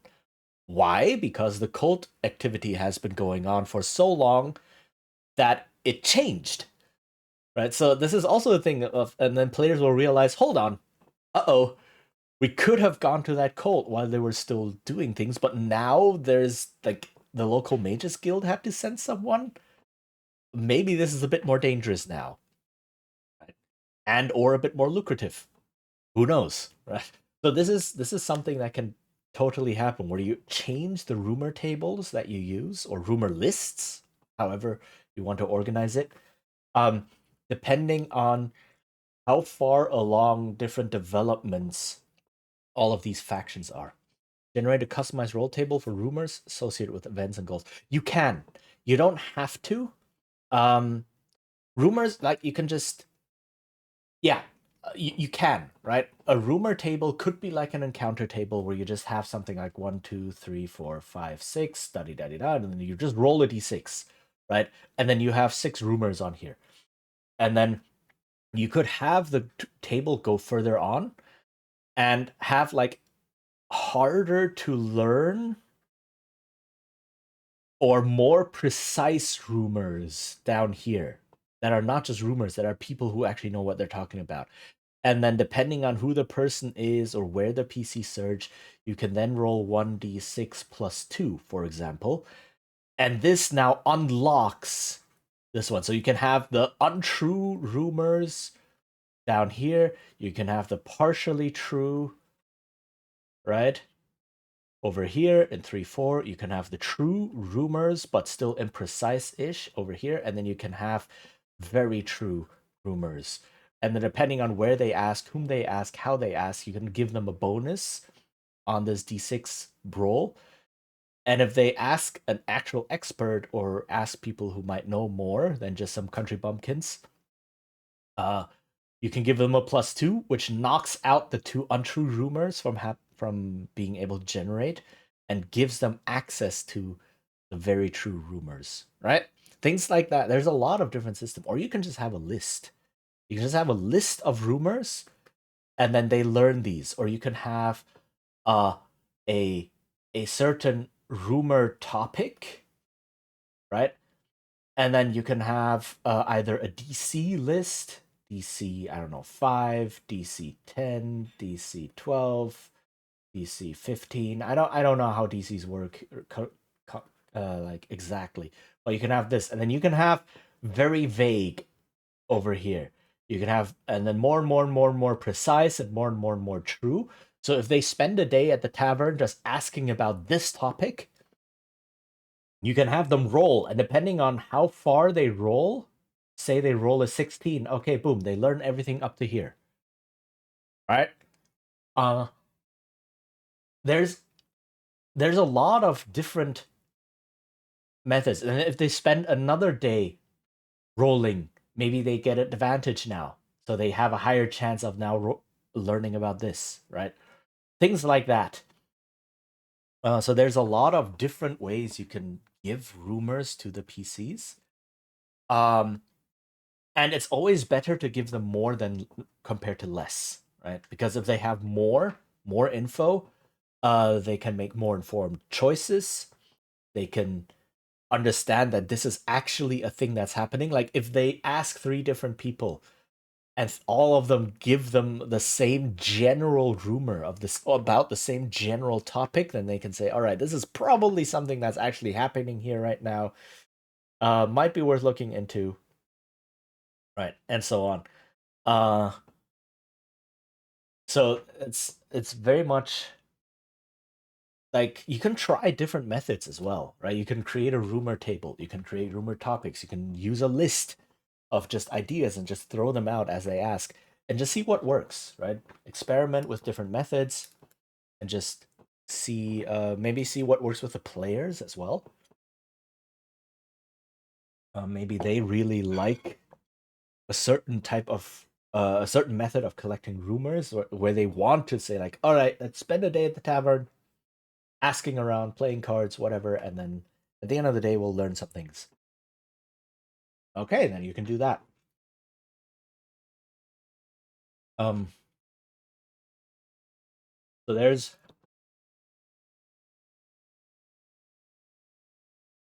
no one correct method. There's a bunch of methods that people have tried and suggest. And if you do look at, I do suggest looking at running sandboxes. Right? There's a lot of YouTube videos or blog posts and guides and such all about running sandboxes. And they touch upon exactly these things, right? Build your NPCs and factions, give them goals, progress these goals, give players the rumors that these goals are happening in the background. And some of them go into more depth, some of them go into more like how to run a sandbox specifically in D&D, for example, if that's what you're playing. So they actually give you tips on like, oh, you can do like this much DC and this is a system to gather information, etc. I'm glad Blades in the Dark lays that all out for you. Yeah, the Blades in the Dark is a sandbox. So it comes prepackaged with a lot of systems and content to help you run the sandbox. Like, sandboxes, they don't even have to be front loaded. Right? If you look at something like Blades in the Dark, you're like, oh my goodness, I have to come up with 100 factions. I have to come up with goals and important people in each of them. And I have to come up with the setting, and I have to come up with background events. But no, you don't. Like I said, come up with like 5 or 6 that are relevant to the player characters. And if you try to connect them, it makes it even easier, right? So Thieves Guild, okay, there's a Thieves Guild. The local constabulary is probably locked in some sort of either a contest or a mutually beneficial business relationship with the local Thieves Guild. Okay, now you have 2 factions. Maybe there's an important guard captain in the constabulary who is trying to strike it rich or something. I don't know. Then there's the Mages Guild. Then there's, I don't know, an important merchant who lives in town. There's the town's mayor, and so on. And boom, you already have like 6 people. And just like that, you have a bunch of people. Maybe the mayor wants to root out the Thieves Guild. But the constabulary is in bed with the Thieves Guild, so that makes it really difficult. But this one captain is motivated more by greed than morals. So if the mayor promises, yo, I'll pay you gold, lots of gold, if you help me, root out the Thieves Guild, then the captain's like, you know what, gold is gold. All of the dancing. Right, and then the local merchant is like, someone needs to do something against the Thieves Guild because they keep robbing my stuff. And so on. And suddenly you have all of these players, right? These major players all surrounding this one big topic. And then if the player characters now come in with like their 10,000 gold, and the Thieves Guild starts targeting them, they get embroiled into this powder keg. Then you have enough stuff to run like 5 sessions of adventure or something. Just off of that.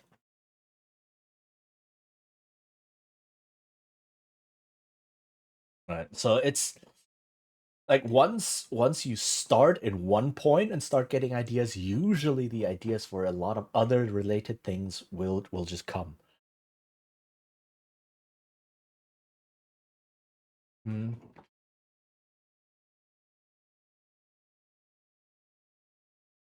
And yeah, this is how I would do it. Mm. To make the characters feel like they're part of a living, breathing world. Oh,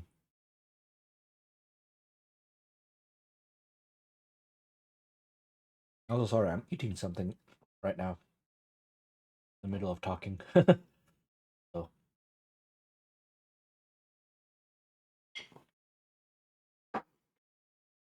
Mm. Yeah, so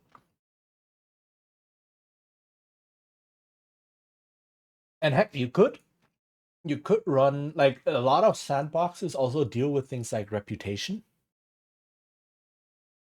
Um,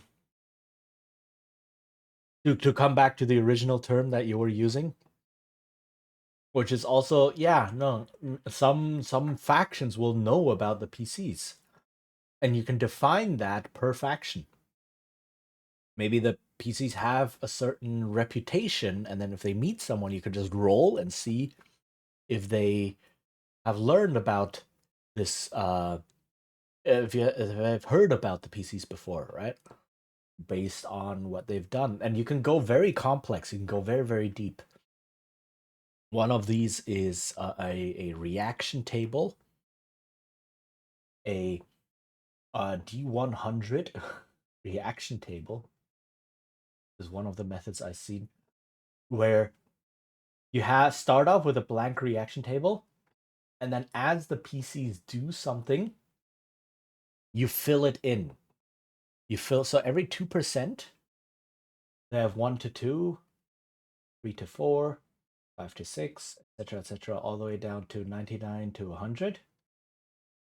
Right? And as the PCs do things, you fill in their deeds into here. And for big deeds, you might have them cover more slots and such, right? Etc. And then when they meet a new NPC who could potentially have heard of them before, you roll on this table. And then if you hit one of these filled entries, then they have heard of this deed that the PCs have done. And you can even do things like, if you roll an even number, they have heard about the PCs positively based on this event. And if you roll an odd number, then they've heard about the PCs negatively based on this event. Right? There's a lot of detail you can go into. There's a lot, like you can really drill deep into this. I need to think of a measuring stick for what the PCs do. Where a faction will trigger event, possibly another roll table. That's what they do.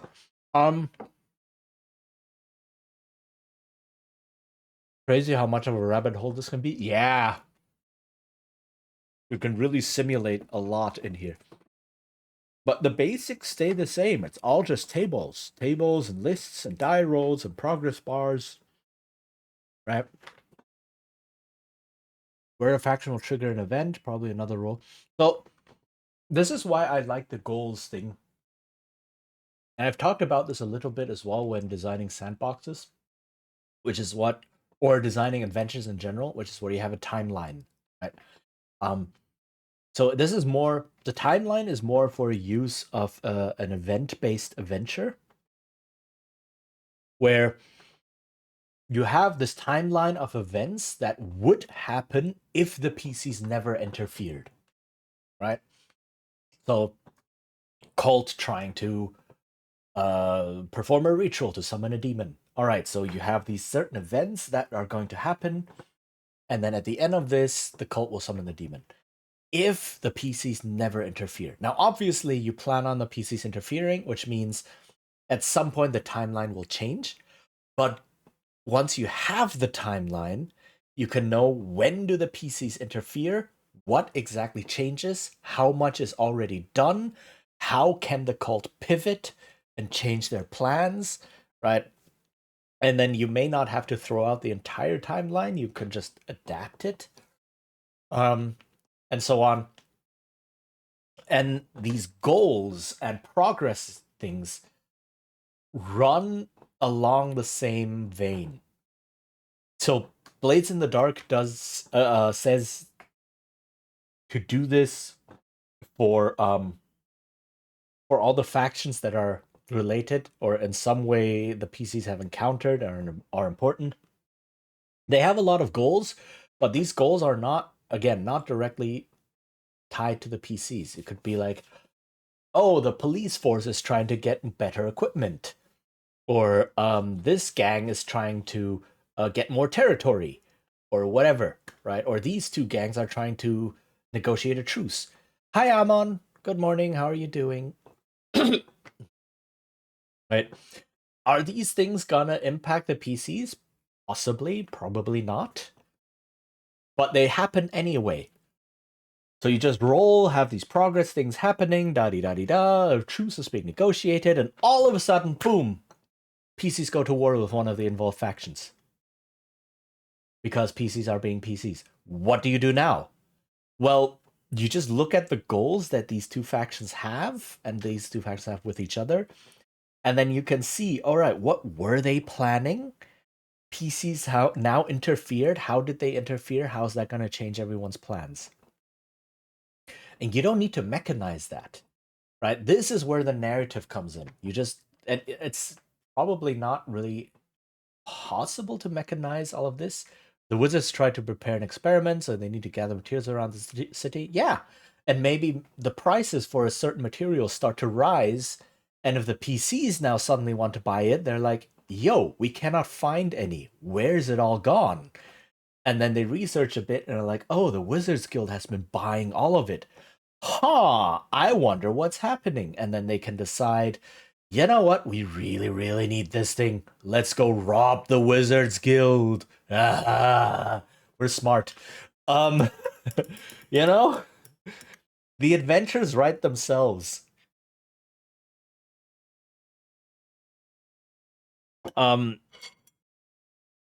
So And right, so these goals, writing down like the steps of each goal, or like multiple goals, like this is done, now we do this, now we do this, is a kind of timeline to see, oh, and at this point here the PCs have interfered, right? What happens now? Well, you look at how big was the interference? Can they still pursue their original goals? Are they gonna pivot and say, yo, we're at the war with the PCs, let's double down on the negotiations so that we have an ally in the war against the PCs? Good job, players, right? Things like that. And Wizard Cat's Fireball! Exactly. Creating a giant explosion in the laboratory room in the process. A campaign I ran once had something like this happen. Where the players were tracking down these drug people, drug manufacturers, drug distributors. And it was a drug called fairy moss, which is this special moss that you smoke, and then it's a hallucinogen. And they were fighting in one of the packaging facilities. They were fighting in a small house in a shanty town where this moss was being stored and packed. And what does the sorcerer do? I cast firebolt all over the place, attacking people. And of course, the sorcerer misses the firebolts, lights the fairy moss on fire, and all of a sudden, everyone has to start making constitution saves. Otherwise, they get high. And some people did get high. And then they burn out down a whole part of the shanty town, get in trouble with the guards, so they like someone else has to bail them out, and all of that, you know. So it's like these, but like all of these things could only happen because I had already written, oh, this person exists, the guards here exist. What is the attitude of these people toward each other, toward whatever? Because it's a shanty town, right? So guards don't really care too much, maybe. Um, and so on and so forth. And because I had all of these things written down before, it became very clear what was going to happen if the PC suddenly burned down this thing. And they were like, yeah, but we stop these drug dealers. It's like, okay, that's a point for you. But you burnt down a couple of houses. That's a point against you. Right? And so on and so forth. And then they essentially got recruited into investigating this whole thing further to make amends. Well, that's how it goes. Right? You just set up the playground, put all the pieces in place, and then the PCs come in and just wreck things.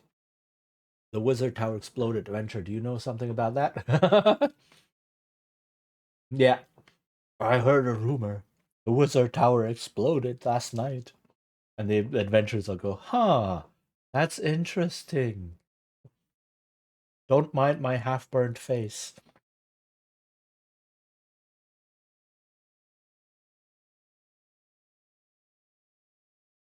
And yeah, maybe at some point that becomes the big rumor in town.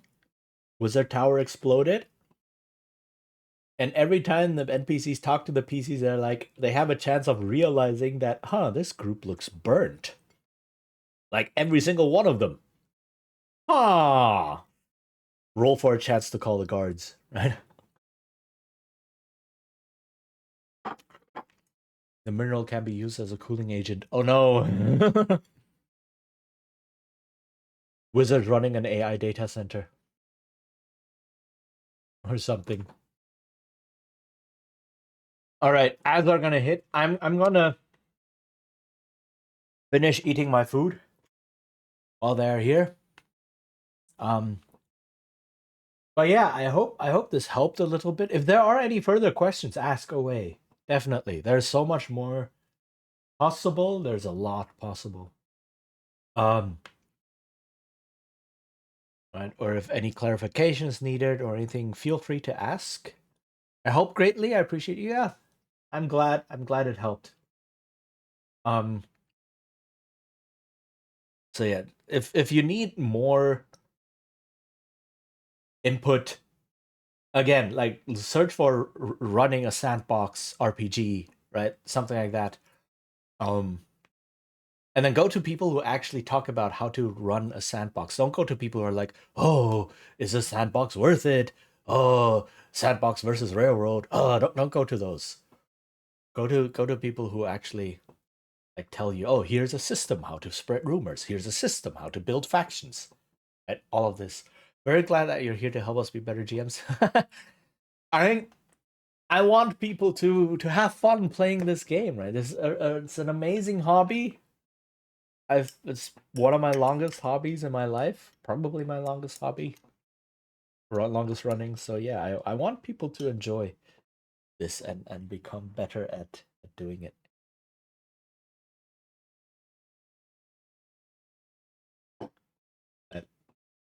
But yeah, ads are gonna hit, so I'll just sit here for a bit.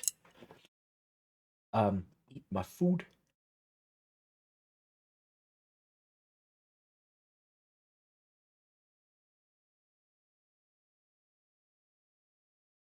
Mm.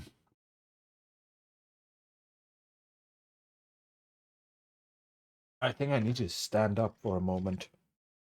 Actually.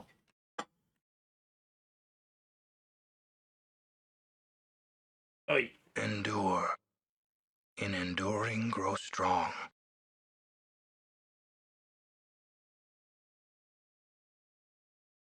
Ah.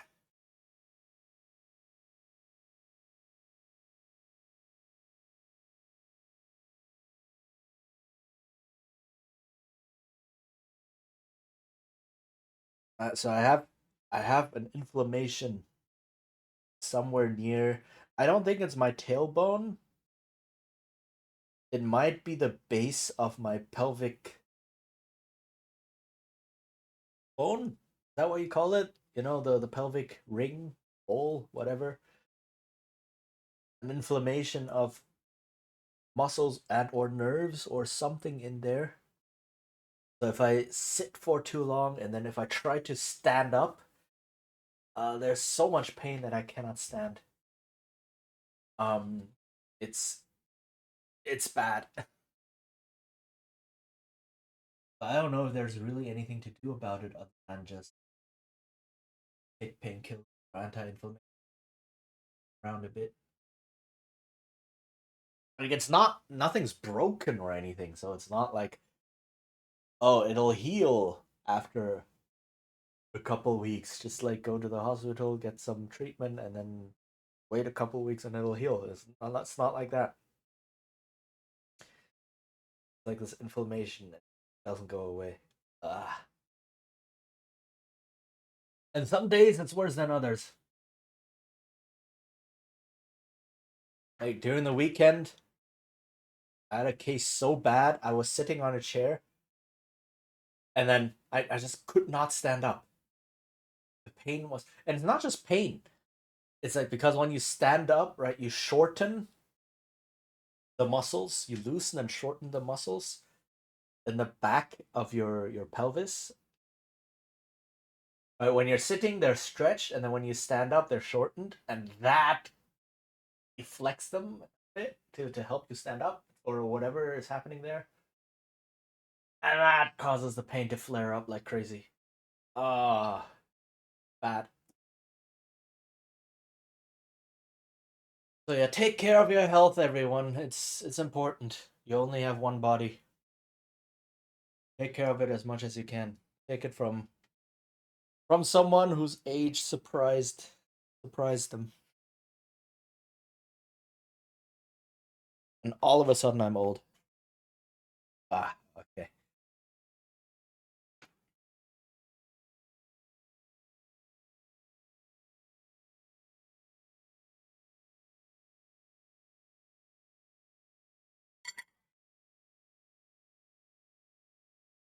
Mm.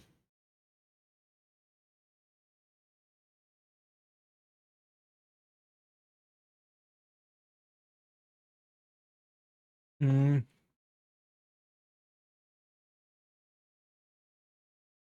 Yeah, when I hit 40, well before actually things changed dramatically. Yeah. I'm I'm 37 right now, and in the past few years, it went downhill very quickly. Like I was still able when I was starting to stream, like 3 years, 4 years ago by now almost. So during my 1 year anniversary, 3 years ish. 3? When did I start? Something like that. I was still able to do a 24-hour stream, no problem. I was just like, yeah, do it. Now, I don't know. I honestly don't know. I just don't have it in me.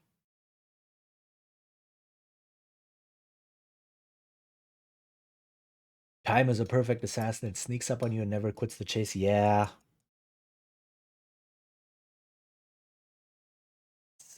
Teach me your skills. Oh man.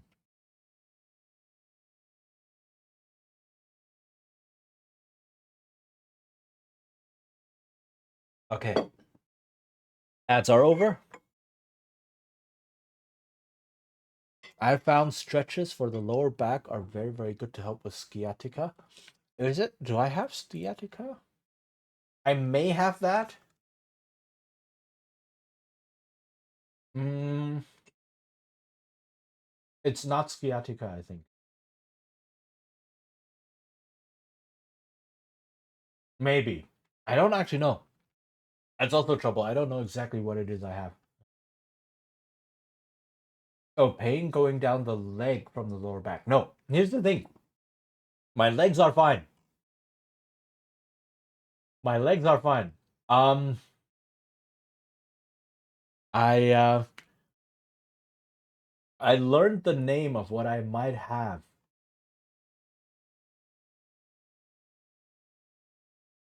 Lower pelvis pain.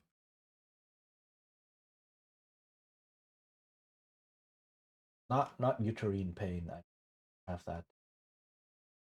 Um,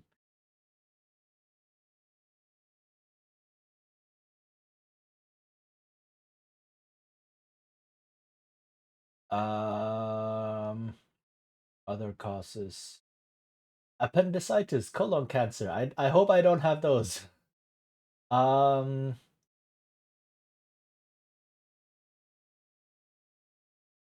pelvic bone. Pelvic.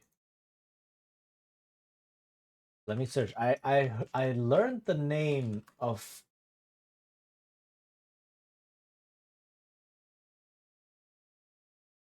that at some point. If I hug my knees for a bit, it really helps with lower back pain. Um, I can see that, yeah. And it's just such a simple stretch to do as well. Or like not like, oh, I have to get up and like find a wall or something. It's just you just hug your knees.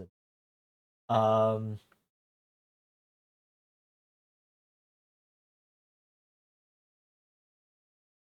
hmm.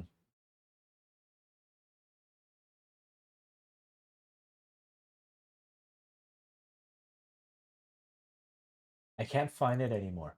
It was and all of if I search for like pelvic pain or something like this, it a lot of it is like pain from like uterus problems and such. It's like I'm aware those exist and those are probably the most common causes, but that's not what I'm looking for right now because I don't have one of those.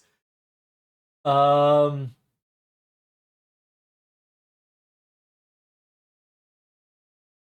yeah, I don't. Is it the sacrum?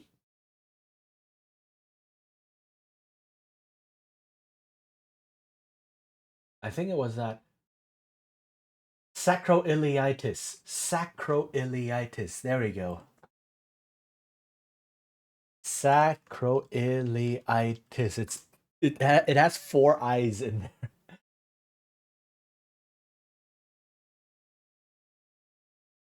Is it that? I don't know. It could also just be tailbone pain. I am not sure yet. I'm still trying to find what it is, right? And that's another problem. I don't exactly know coccydenia. I don't exactly know what it is I have.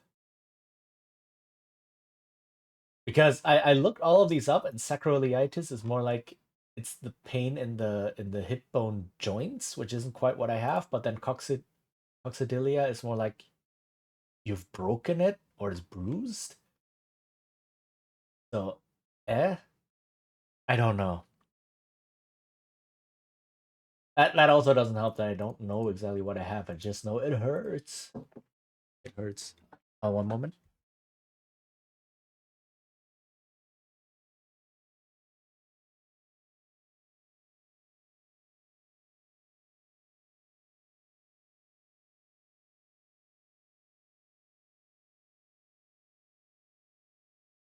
Okay. Seems like that's from inflammatory problems. Do you have arthritis? I Not that I know of. I don't have arthritis in any other joints anywhere. Um, so if it is, then it's very specifically only there. It does seem to be inflammatory.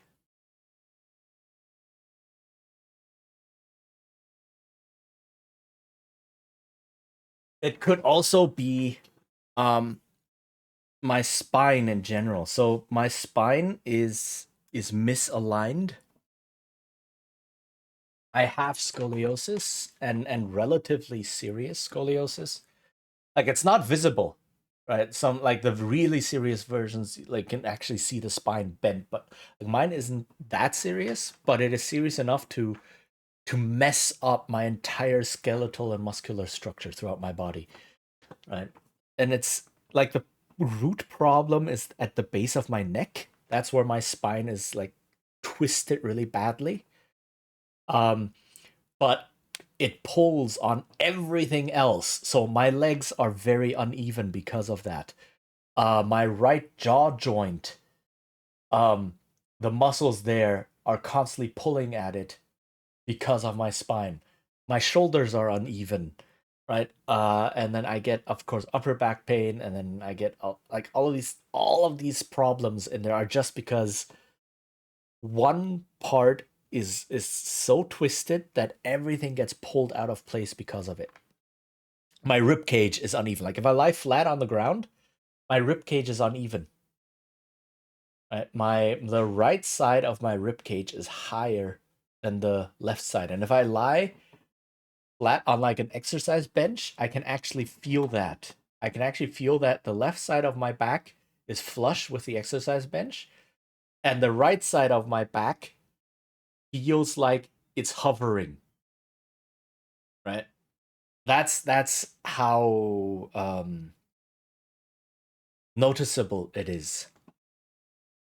And that really messes with things. Like when I try to do exercise to try and alleviate that, it messes with certain things. Like I cannot lie flat on an exercise bench because my back is not flat. So when I do things like lifts or whatever, I keep wobbling. So it's yeah. So I'm guessing that all of these problems are from my spine, including that. I can imagine that because my spine is twisted, it's pulling at the bottom of the spine weirdly, and that is causing stress on the muscles and the nerves. And then if I sit, that is too much stress, and then it starts getting painful and inflamed and all that. So yeah, it's not great. I have actually been going to rehab for that. But or like rehab and physical therapy and such, but it takes time. You can't just take the spine and just boom hammer it back into place. You need to slowly ease it and train the muscles. Aging isn't a lot of fun. Yeah, I mean, in some ways it is. In other ways, it's but it is unavoidable. Yeah. I mean, like I said, in some ways, I can say things like I can say to a lot of my students, basically all of my students, I can say, yo, I've been doing music for longer than you've been alive.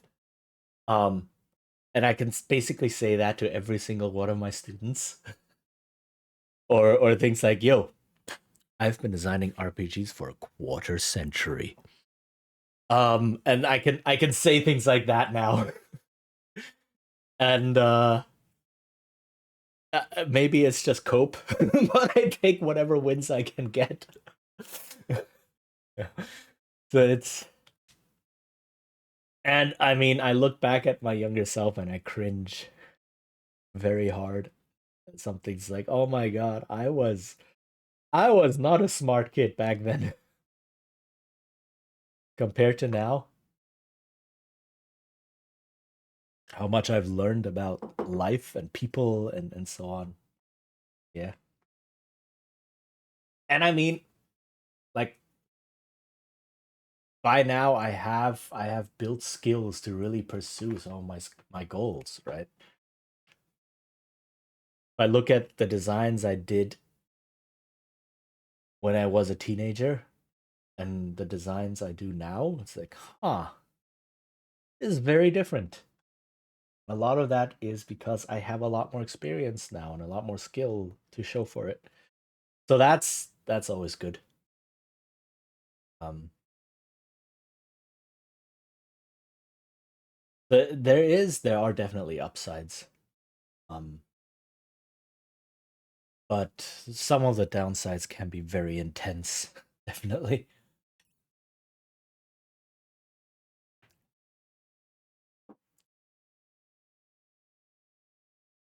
Uh, Alright, is there anything else to talk about in this? Mm,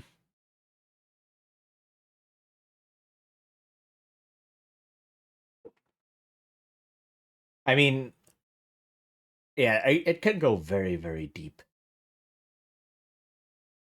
right? And what I want to highlight is also, the system to pursue goals or track goal progress. Like, this is why I say that game masters in general could benefit from learning a bit about RPG design, because in a lot of ways, like, not just passively, as in you should understand the design intentions of the game you're playing, right? Look at it and kind of understand what's going on, but also in a lot of ways, once you start getting more deep into certain games, you will have systems like this of, like, I don't know, gathering information, pursuing goals, counterintelligence, chases, organizations, etc. And you will have mechanical systems to help you run these things, and designing such systems is game design. There are good systems to steal from other games, obviously, right? There are some games out there that have done things for bigger, uh what do I mean? It's like more common situations, right? Um but are these systems good? I don't know. I've yet to see a good chase system, for example. That's my quest, my personal quest in a lot of RPG design. It's like, whenever I read a new system, a new game, I always look at, do they have a chase system in there? And uh to this point, up to, like, for now, every single chase system I've ever seen in an RPG is always like, eh, it seems very unfun. A Splittermond game, we tried to gather information about Fire the King's Warehouse. For now, it wasn't an accident. Dang. That- Um, that's an important thing to find out. So it's also systems, right? So why even have systems? Because systems help the GM run the game, right? Because a lot of times when you have things like this, there's a lot of choice or not choice decisions involved in there. A lot of decisions, a lot of things to keep track of, a lot of and a lot of very small decisions. Is it like, oh, does this faction advance 1 step or 2 step toward their goals? Does it matter? It could. What are you gonna decide? I don't know. Could I just roll a die? Well, yeah, but then you're already on the path to designing a system, right? And the whole idea of 1 step or 2 steps toward their goal, that is also on the way to designing a system. And it helps the GM to offload brain capacity or like mental load rather to these systems and just say, I'm just gonna roll some dice, right? And then write down whatever I roll or check or look up the table and then write down whatever that is done. I don't have to think about it, it just happens. For the first day of our investigation, we found a few clues, but something's odd about them, as if someone tries to create a scapegoat, but things don't fit so well. Ooh, that is interesting. Yeah. That is good if the GM manages to put something like that in there. So that's the first point. The second point, very, very importantly, and one that often gets overlooked, is systems help build trust. And when I use trust in the context of playing or designing or prepping RPGs and so on, I use it in a very specific way, and that is the table trust that the players trust the GM, and that the GM has the best intentions or best, not best intentions, has the I forgot the word. So that the GM is not intentionally trying to screw over the players is what I mean, right? And the GM is not adversarial. Because a lot of times what can happen is that the GM decides something happens and the players say, "Oh, you're just doing this to be mean." Right? This is more important in open tables or tables with players you don't know very well. If you're like in a tight friend group, the trust is already there. And trust is also like amount of buy-in and like, and we use this term because it is personal trust. Right? If you look at a lot of actual plays, for example, there is a lot of it's a high trust table because the GM can often just do things, say things, and then the players just go with it because they all know we're here to tell an interesting story, we're here to entertain, and the GM is doing things because they'll be interesting, not because they want to screw me over personally, right? The big reason why I don't like Flash, Hydra, Mimic, and Doppelganger as monster to use. Yeah. It's 3 monsters that break the trust deliberately because of their backed-in mechanics. Yes. Kind of. They do so in a modern environment. Back in the old days, they didn't. It's very, very interesting. Because how you approach trust also shifted.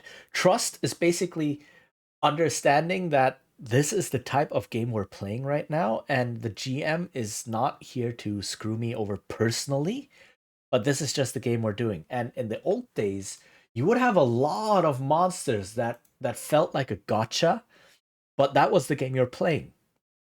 And so you would always try to find these monsters. So you go into the game expecting these monsters, and so you play the game looking out for them, and then when they do appear, it's either you didn't find them and you go, ah, dang, I should have been more careful, or you do find them and then you get to celebrate, right? So that's where it lies. That's the dividing line, really. So you get a lot of monsters. You get the stalactite monsters that look like a stalactite hanging in the ceiling, and then all of a sudden it drops down and impales you. You get 3 monsters that are a fake floor, a fake wall, and a fake ceiling. And what they then do is start wrapping into you. You get the gelatinous cube, which isn't visible unless you're like dissolving in it. Right? You get the rust monster, which destroys your equipment. You get all of these monsters that are like really, really mean in a modern gameplay environment. Carpet, yeah. No, not carpet even.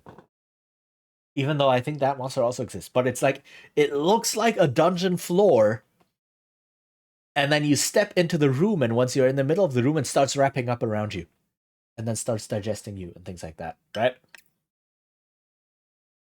So these are, and you go into there expecting this. So you open the door to the room, and the first thing you do is you take your 10-foot pole and you start poking around before you step foot into it, right? And that's the game. It's not okay. It's not the game, right? It's not like, oh, this is how D&D was and everyone played like that. But there's certainly a subset of players that played the game in this manner. Like that's why the Tomb of Horrors, is it Tomb of Horror? Tomb of Annihilation. Sorry, the Tomb of Annihilation. That's how that came to be, because that is a meat grinder. You're not expected to get through it with your party. In fact, it was more a competition. It's like who could get the farthest. Right. Like the Tomb of Annihilation, at the entrance there is this stone relief of a face, of this grotesque face carved into stone, and its mouth is open. And some players might be like, I will reach into the mouth, see if there's a key inside or something. You know what's inside the mouth? An orb of annihilation. If you touch it, your character gets disintegrated. That's it. Boom, done. You're not even in the dungeon yet, and one of your players is already disintegrated. Right? Not just dead, gone, disintegrated, including all of their gear. Right? So if that person was carrying all the food, awesome. You're basically done with the dungeon. Go home. Right? Or someone's also a horror. Yeah. Right. But this was the mimic and like the what other monster did you name? I named so many others. Uh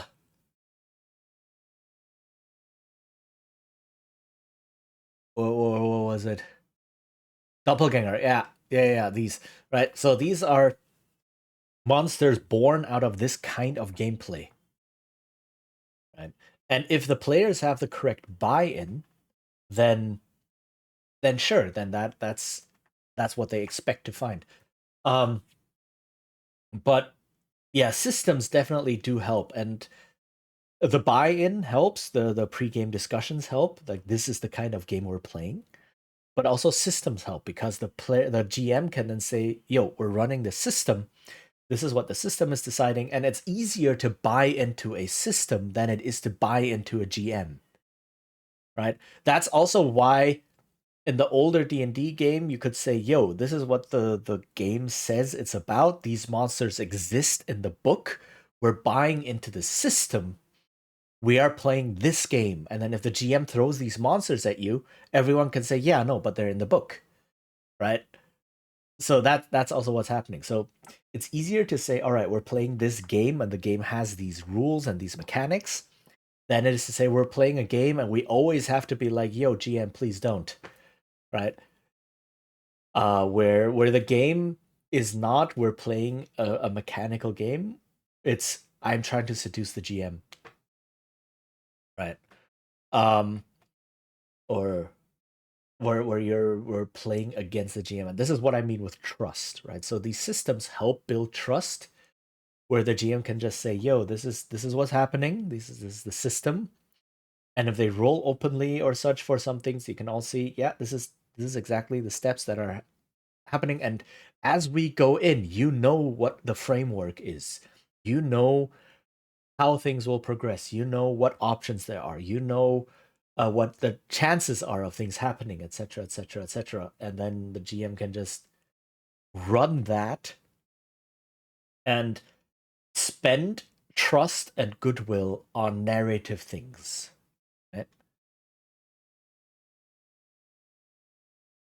Um, so that's two ways in which systems very much help. And also, this is tied in with the third point, but also like keep things consistent. Consistency is very, very, very important.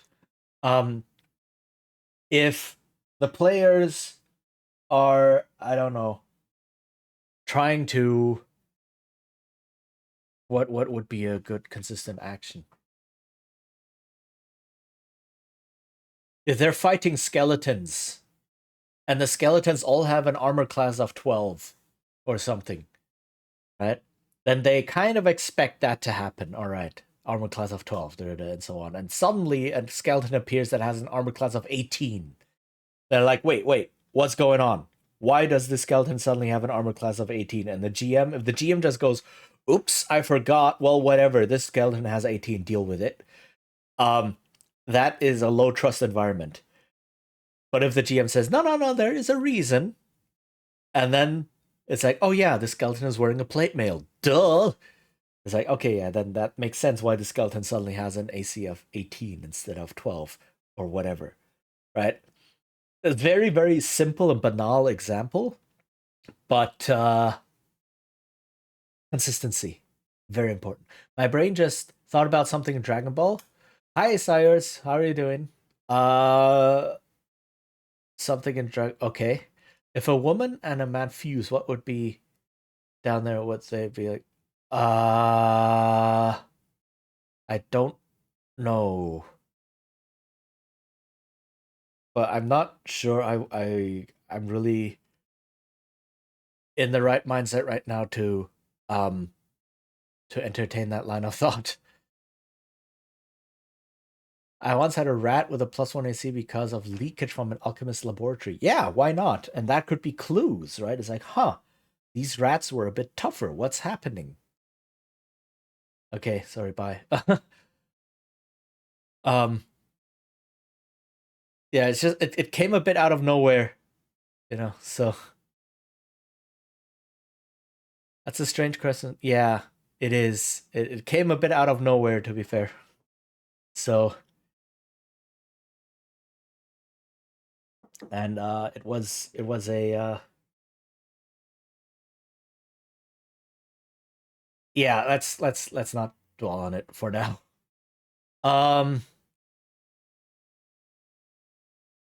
Where were we? Right, so changes, I mean, variation is okay. Obviously, maybe some rats are just born tougher, right? So they get a +1 AC or +5 hit points or whatever. But if you have big changes, big mechanical changes that the players will definitely notice, that could be a clue to things. Right? Maybe that's not just any skeleton, that's the skeleton general. And then if you kill the skeleton general, all other skeletons will collapse. Hey, who knows? A two-headed rat? Maybe 2 attacks per round. Things like that. Right, so and systems help provide consistency, right?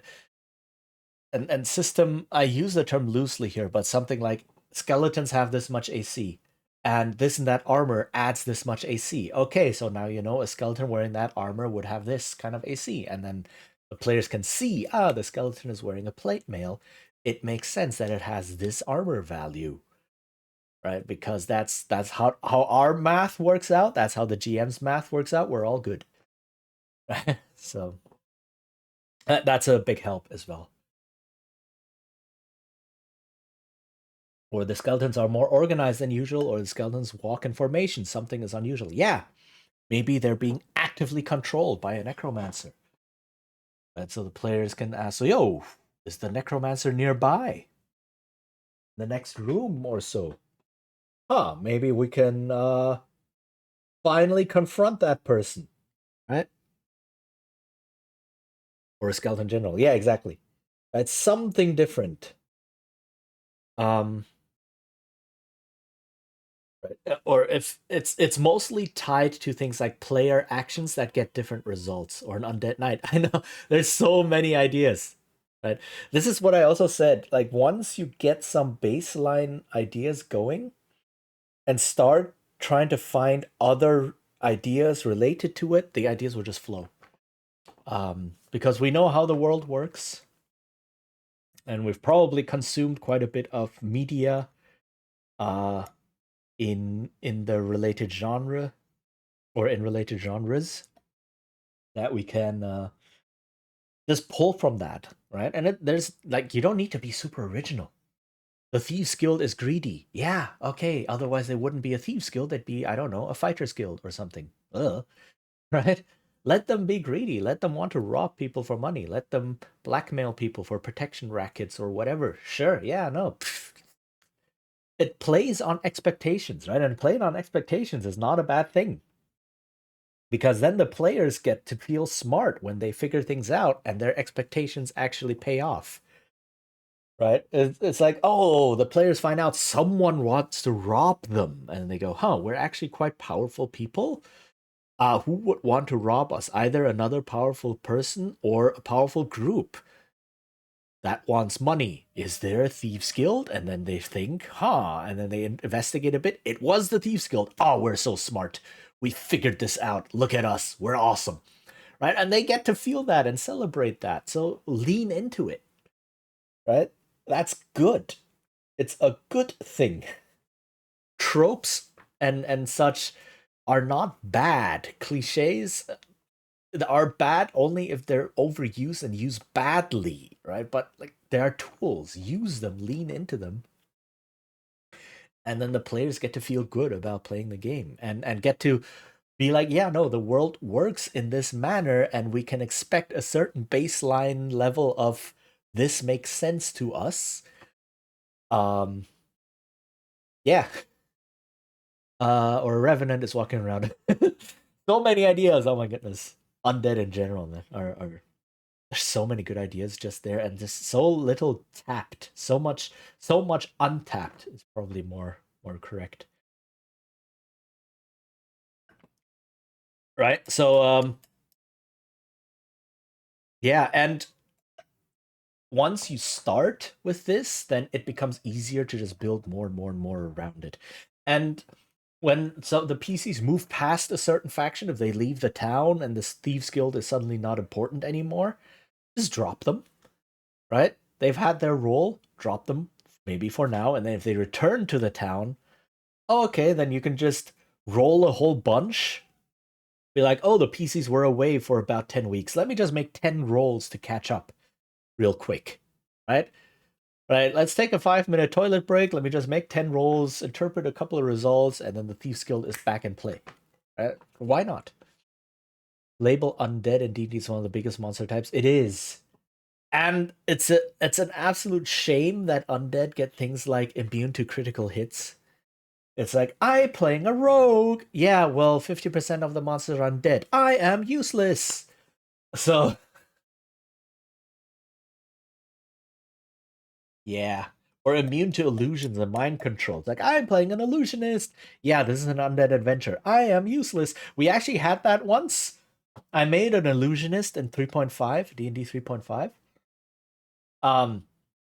Because I thought illusions were awesome. You get to be really creative with them.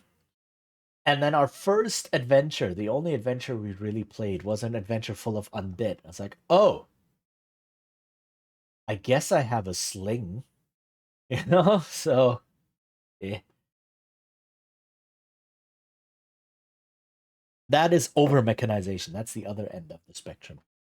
I think some other monster types should have similar variations. Yeah. I think there's also quite a bit of constructs and such, and demons and devils. A lot of those.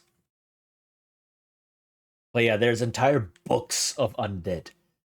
Just entire books just talking about the ecology of undead, how undead are created, their life cycles, and like just monsters upon monsters upon monsters. That is Wizard trying too hard to build up. Yeah, it's the thing is, and you can see this more and more and more and more with the 2024 5th edition as well. A lot of the things they are writing, a lot of the rules they are writing, are written in such a way that a computer could interpret them. Right? They are writing video game style rules. They are not writing table style rules, which is okay, right? There's nothing wrong with that, but then lean into it. Say that this is what you're doing, right? You have all of these tags. Abilities interact with tags and nothing else, right? You can interpret things very clearly because this spell or this ability or this item and says exactly it has the tag flammable, and then you have a spell that has the tag fire, and then you have the descriptions. If something with a tag fire interacts with something that has the tag flammable, the flammable thing catches on fire. Boom. Okay. But then you need to have all of this in there and you need to lean into it. And if something doesn't have the tag flammable, it doesn't catch on fire. But then you need to accept that this is the game you're playing, right? Which is what made 4th edition so good, because they said very clearly, no, this is the game we're playing.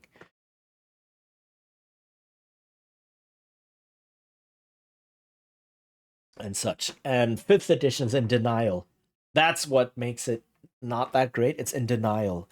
It tries to have video game clarity of rules, and it tries to remove all of the GM interpretive gaps. But at the same time, it's like, no, you can tell all sorts of stories with this. It's an everything game. Yo, you can do whatever you want. It's like, but the rules don't tell me that. More of a fan of Warhammer RPG? Yeah, I've read, like, the Warhammer RPG, at least from what I read is very flavorful. I'm loving the like just the for character creation. I forgot which edition I read, but you have all of these like backgrounds basically, right? You can be someone who grew up in a city, like a burgher. You can be a peasant. You can be someone who like works on the water. You can be a noble. You can be a warrior. Things, careers. Yeah, those things exactly. And those are so flavorful. Just that bit, I was like, oh, there's a lot in here. And then the wound system, like the injury, critical injury.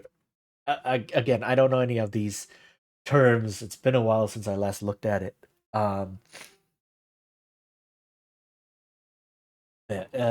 Your class is actually a party of the village you grew up in, or yeah, exactly. So it gives you a whole background information to your character, right? So that's really really good. Again, does a lot of work for you, which is why I like character creation systems that incorporate your character's background and life into it. Your role is a job in the world. Yeah. Sometimes think the background of a character in D&D is rarely used to its full. Yes, it really does feel like character backgrounds in D&D are an afterthought. Right? The main thing is still ancestry plus class. Right, those two are the big things that give you all of the gameplay bonuses. And heck, they are toning it down even more. Like in Tasha's Cauldron, they made it so that your ancestry is just cosmetic. You can have any bonuses you want, which is, interesting. But then actually realize that it's just cosmetic. And same with backgrounds. Backgrounds are also becoming cosmetic essentially, which is okay. But this is again D&D not knowing what kind of a game it is. Look at me ranting at D&D again. This is what I'm working on simulating. Nice. There's a lot of good systems for that as well. I noticed the entertainer benefit for playing in a tavern rarely appears. Yes, so a lot of the background benefits are basically just you get to stay at a place. That's most of the background benefits, right? You get to stay at a temple, you get to stay at a tavern, you get to stay at a camp, you get to stay on a ship, right? That's basically what a lot of the background things boil down to. It feels like D&D 5th edition is looking at, oh, there's all these challenges that the characters could be overcoming. Let's put in rules so that these challenges are overcome automatically, right? So a lot of this, oh, where will we sleep? Will we camp? How will we finance this? Right? We need to go out on an adventure to get gold so that we can have a roof over our heads.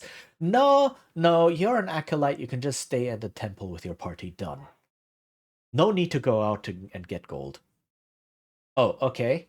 Well, maybe if we travel, then we can get lost and then we have to manage our resources. So let's pack a bit more food. No, no, no. You have a ranger in your party. You can never get lost. Like, oh, okay. So that's no longer a challenge. What else is a challenge? You know what's a challenge? Here's 5 goblins roll initiative. I am being very, very salty. Uh, Again, like, I do think that D&D tries to be a game it's not, right? Again, if you're enjoying D&D, awesome. If you're having fun playing it, go ahead and play it. Just side note, try not to give Wizards of the Coast any money because they are a crap company that don't deserve your money. But what irks me most about D&D is that they say they are one game, but then they have designed another, and that is my biggest problem with it. And a lot of people saying, yeah, but D&D is a great game and it does this and it does that. What they are looking at is the intended stated design and not the actual design. Which is why you find a lot of videos and guides online about fixing quote unquote D&D is like, this is how you fix D&D. Don't roll initiative. Don't use hit points. Here's how to make fights more dynamic. Blah, blah, blah, blah. So it's all about the players see D&D as the game it advertises itself to be, but then have problems with the game as it is mechanically. And that is that to me is bad design. It's not that mechanically the game is bad. I mean, there's some bad things in there, some good things in there, and bad things in there mechanically, right? Bleh. I personally don't enjoy it but that's like my personal playstyle, whatever. Um, but it's this disconnect between the intention and the actual result that I feel is bad design. Because intention is definitely part of the design, and what you sell your game as is part of the design. Right? No, for my entertainer warlock changeling, I found a nice symbiosis. For my new springtime character, I found the point buy system had more options.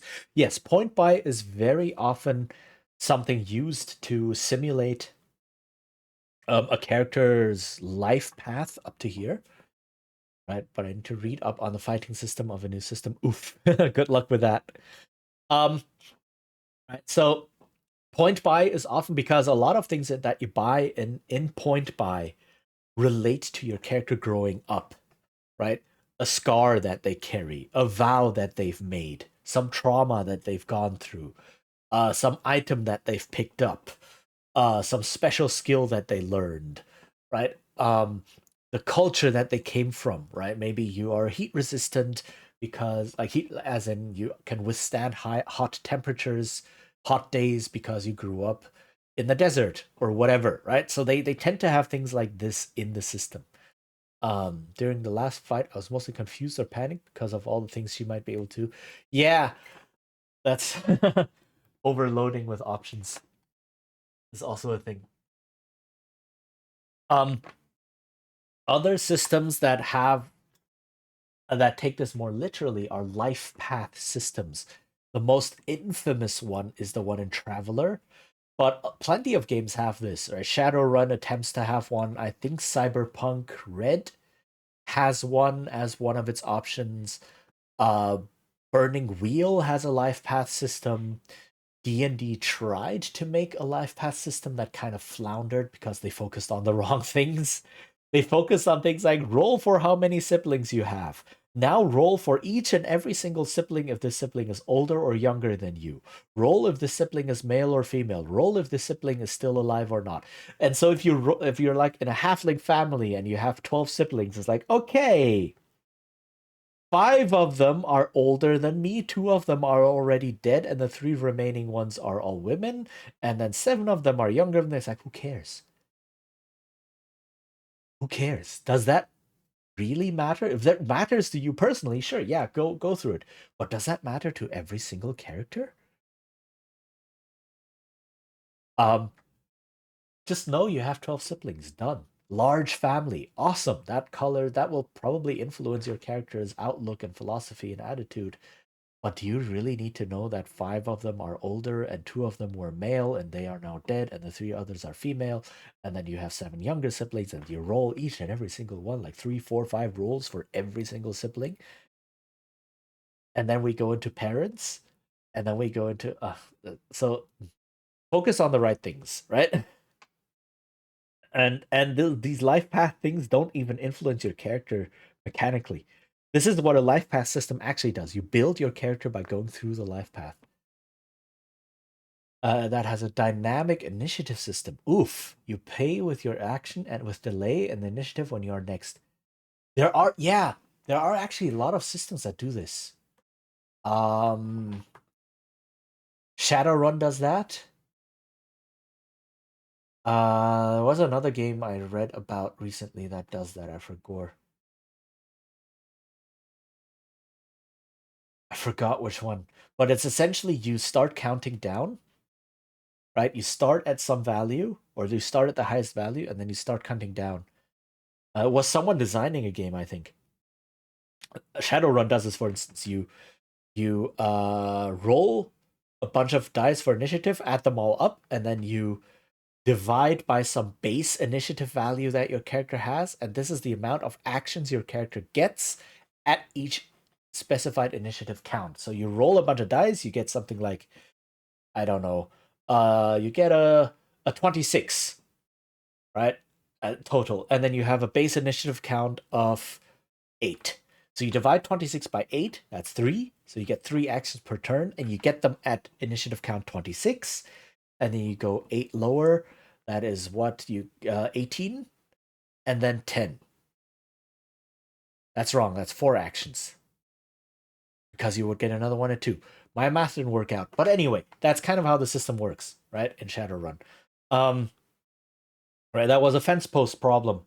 Or an off by 1 error, a fence post error in math that very often appears.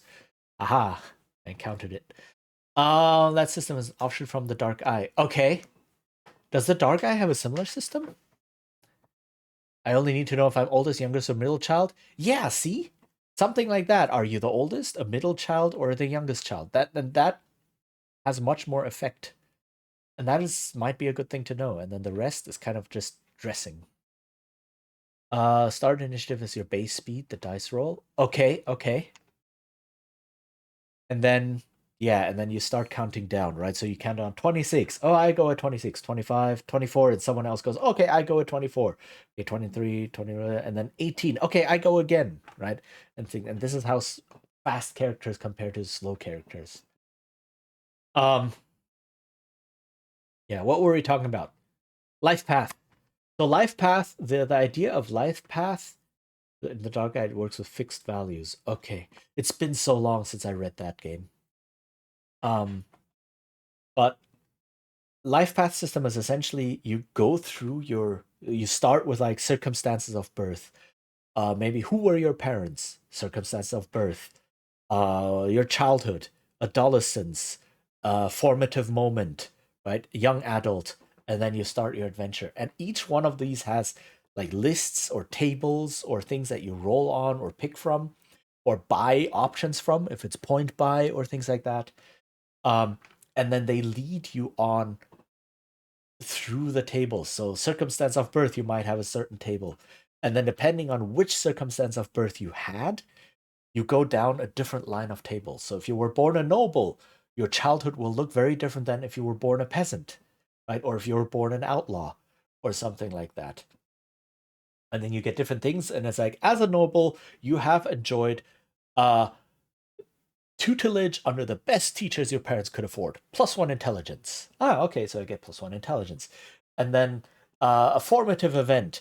While traveling to another noble's place, your family's entourage was ambushed by bandits and you had to fight them off. +1 courage or something like that, right? Whatever. So that it actually influences your character statistics and skills and blah, everything, depending on the events that happened in your life. And this is how character creation through life path system works, which is also, it's a huge amount of work to design, but once you have it, it's a lot of fun to go through it. Splittermont uses an unusual magic approach, so initiative system was changed because of it. Ah, okay, so I'm guessing magic is then different casting speeds and such inside the system. Okay. Speaking of Splittermond and also the Dark Eye and such, what they do is they have also ancestry and then culture and then class, or they call it profession. And all of these influence your statistics. So if you are a certain ancestry, maybe you're an orc. Okay, an orc is tougher, so you get more hit points. You get +1 constitution. Awesome. Maybe you are playing a dwarf. Well, dwarves are shorter and slightly stockier and not as nimble, so you get -1 agility. Okay. But they are highly resistant to magic, so you get extra magic resistance. Awesome. And then you pick a couple of cultures, right? Depending on what ancestry you have different cultures for that. Maybe I grew up in this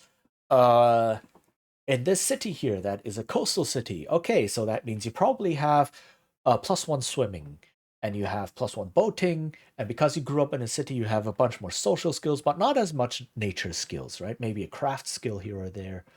And then you say, all right, what was I? I was a blacksmith. All right, so you get +5 smithing. Awesome. You get like +1 economics.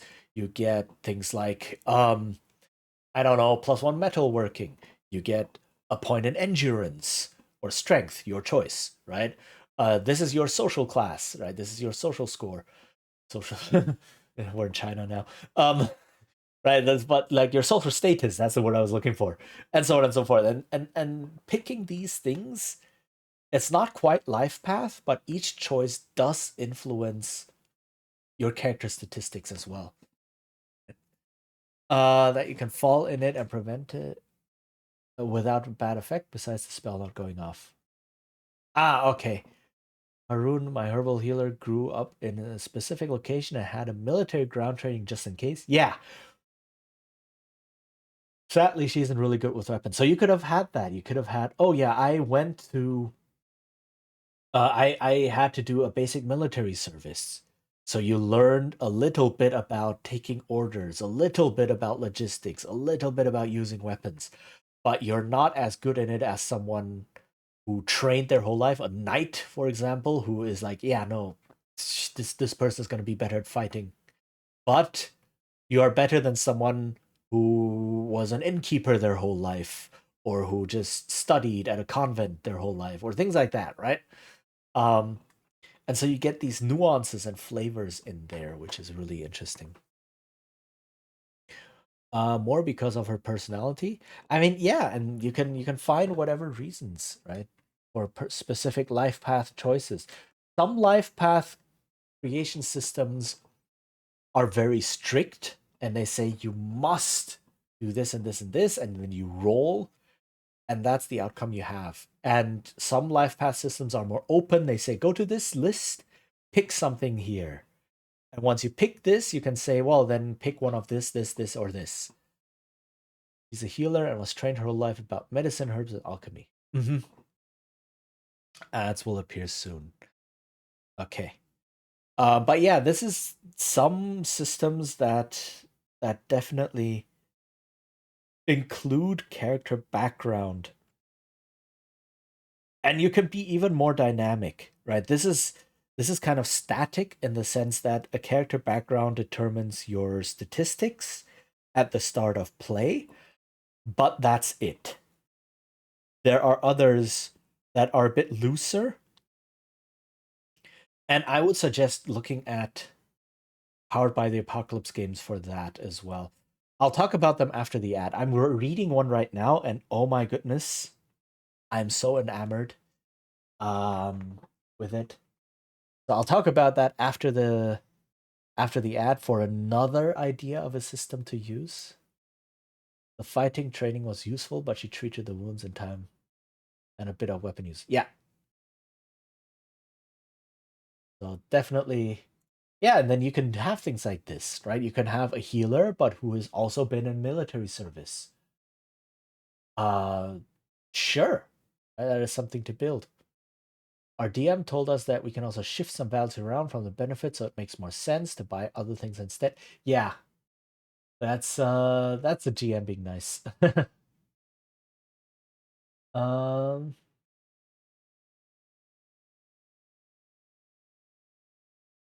Okay, but ads are gonna hit soon. I need to get up again, stretch a little bit, and then yeah. Oh, oof.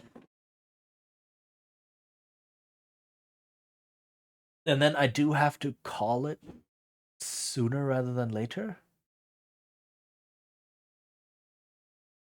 1 year of training might not go so in detail. Well, 1 year of training is quite a bit, actually. I think about like modern military services, how long they are, right? And the amount Endure. of time a military In service enduring, grow lasts strong. is only partially related to training. It's also related to how many years do we need to keep people in the military to have a certain amount of people ready, right? Um, in a location that has yearly orc raids, yeah. Still, like if I think Singapore, for instance, has 2 years. Taiwan has currently 1.5, I think. 1.5 years of mandatory military service. Um, and it is like in these 1.5 years, you do train, be a reservist, right? Some people then stay in the military, become career soldiers. And there are ads here and there for like, oh, make becoming a soldier your career, good benefits, etc. I guess you get to fly a plane or get to be on a ship. Awesome. It's a bit more understandable for Taiwan given the situation here. Um, but the mandatory service is only 1.5 years. I say only. They did cut it down to like 4 months for a while. They're always kind of looking, right? And depending on the political situation as it shifts, right? My cousin, for instance, didn't have to go at all because at some point they said, okay, no more mandatory service. So everyone born this year, so who's gonna turn 18 now, no more. And then a year or two later, they said, "Oh, actually, well, we still do need. Tensions are shifting again. Let's bring it back."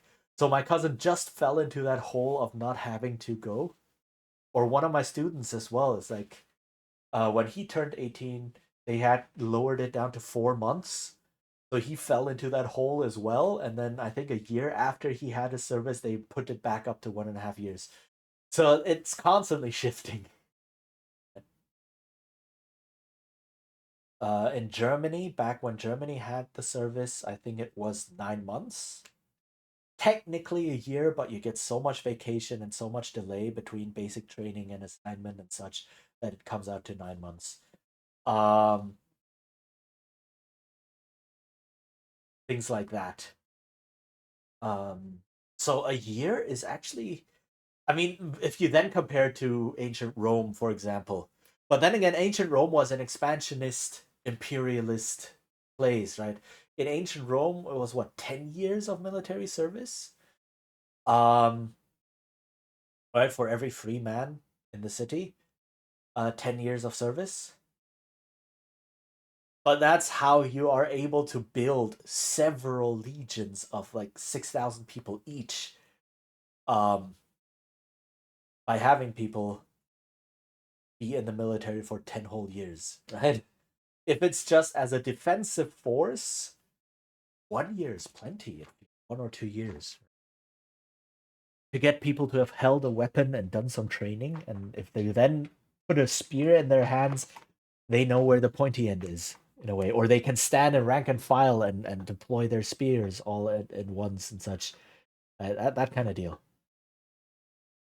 Um, I thought Harun is way too compassionate to stay in that field. She tried to get the other trainees through with as few wounds as possible. That's at least something. Um, Heck, even like if you think about modern special forces training, I I don't think they train for years and years and years and years. I mean, they do train a lot, but they also train very intensively. Uh, In the setting, that location is inspired by Rohan from Tolkien. In a constant fight with orcs, training it so they can defend themselves in emergency when the orcs are practically neighbors. Yeah, see? Also, ads are over. Welcome back, everyone. So yeah, a year does seem plenty. You can do a lot of training in a year.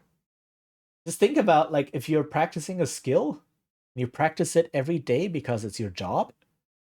Um,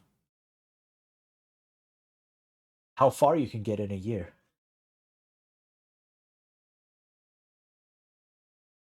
Um, okay, what were we also talking about? We kind of just lost ourselves in this whole military service thing. But that is definitely something like where you if you pick backgrounds and so like the soldier background in D&D, for example. I don't think the soldier background gives you weapon proficiencies, right? I don't think so. Um, so what were you? What were you doing as a soldier? If you pick the soldier background and then you become a wizard, it's like, yeah, I was just swinging around a stick. As a soldier back then, they didn't even give me a sword or a spear even. Only stick. Only stick. Um, that's a disconnect for me at least. Saw a bit too much from the damage orcs can do with their medical focus. Yeah. Was an interesting brainstorm conversation with a player who knows this particular location. Ah. Okay. Okay. Interesting.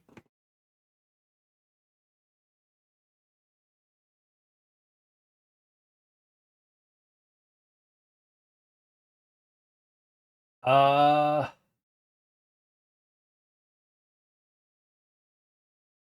so oh right, I wanted to talk about Powered by the Apocalypse. So Powered by the Apocalypse is where uh the you don't pick a class, you pick a playbook. And let's start with Blades in the Dark. In Blades in the Dark, the playbook is more like a class. And you also pick things like you pick where you come from, your home culture, for example. Maybe things you've done so far, your job before you became a criminal. And essentially the game then tells you, well then once you have picked these things, pick a certain like pick certain skills that fit with it, right? You get 4 points to distribute or something to your skills at character creation. Two of them are reserved for things that make sense for your background. Right? If you come from this culture, maybe it's a seafaring culture. So you had to work a lot on boats, so you get tinker uh, as one of your skills for that. And then before that, you worked as a I don't know, at the guards, and you were a minor guard captain, so you get command as your other skill. Okay, things like that. It's very loose, and you can kind of sort of pick the skills first and then justify them with backgrounds. But you can also make it more stringent. But then the thing that especially comes out empowered by the apocalypse, and which is something I wish to capture in other systems at some point, maybe even the one I'm working on right now, is that the background you have has an effect on who you are now and how your adventures go. So it's obviously it shouldn't be overpowering. The choices you made at the beginning shouldn't constantly interfere with the choices you want to make now, but they can influence them, right? And maybe you get a bonus when you play into that. I asked him if it would be possible that Harun would freeze when the party meets a giant orc. Oof.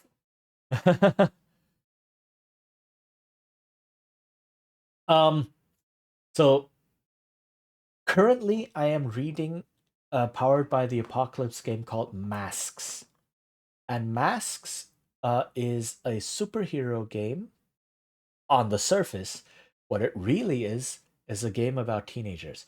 So every character is a teenager with all of the problems, the social problems that come with that. You don't know really who you are. You are trying to prove yourself. You're trying to find out who you are and what kind of a person you want to become, right?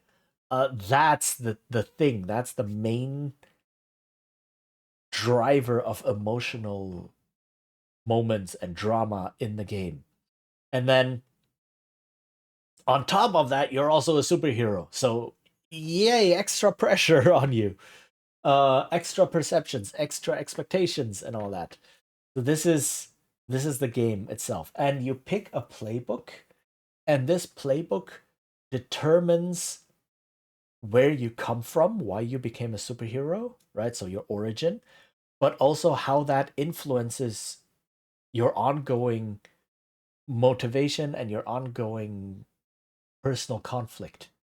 His answer was yes, that looks plausible because memories can be strong when you know what damage can do. Yeah, so a trauma reaction in a way. Yeah, very, very harsh, but okay.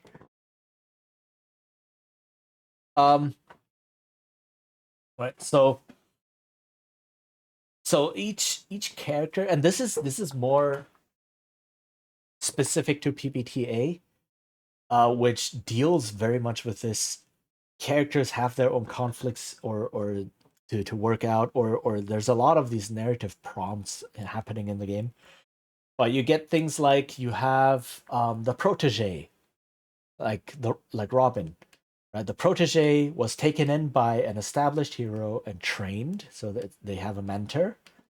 Um, so basically, this is your origin, right? You impressed someone somehow, an established hero, and they took you in, trained you, so you know a lot more about being a superhero than anyone else from your generation. But then, do you want to become like your mentor? Or do you want to become your own person? How important is it to you that you don't disappoint your mentor, right? Or are you like game situations might lead you into a point where you go like, yeah, no, I need to listen to my mentor and apologize and blah. Or you say, screw that guy, I'm the new generation, I know what I'm doing, right? And that's a powerful gameplay moment that arises from your choice of background, essentially. Um, Now, PBTA, especially Masks in this case, is a game built all around producing exactly this. So all of the mechanics and everything in there is hyper focused to produce situations like this. Other games don't have to. Um, but it is a point of inspiration, right? You can use that and say, "Yo, maybe there's something to look at here." Who all the responsibility of being a superhero with not much of the benefit. I mean, you still get the benefit, right? You still get, I don't know, fame, or you still get, a place to stay. You still get to help people and so on. But it's just extra pressure because you're also a teenager trying to find out who they are, right? What is your position in life? Who are you actually, right? Which is what teenagers go through. Um, but it's kind of like child stars in that sense, but less dramatic, less traumatic. My thought was that Haroon witnessed what a medical room looks like with all the wounded from an orc attack. Yeah. I think that is the difference between skill or ability focus. Uh yes. Like Powered by the Apocalypse is very much focused on the narrative. And I do suggest everyone read, if not Powered by the Apocalypse itself, not part, what is it called? Apocalypse World, sorry. Apocalypse World is the base game that started it all, which is why the system itself is called Powered by the Apocalypse, because of this base game. Apocalypse World second edition, I think, is out, or there is a second edition.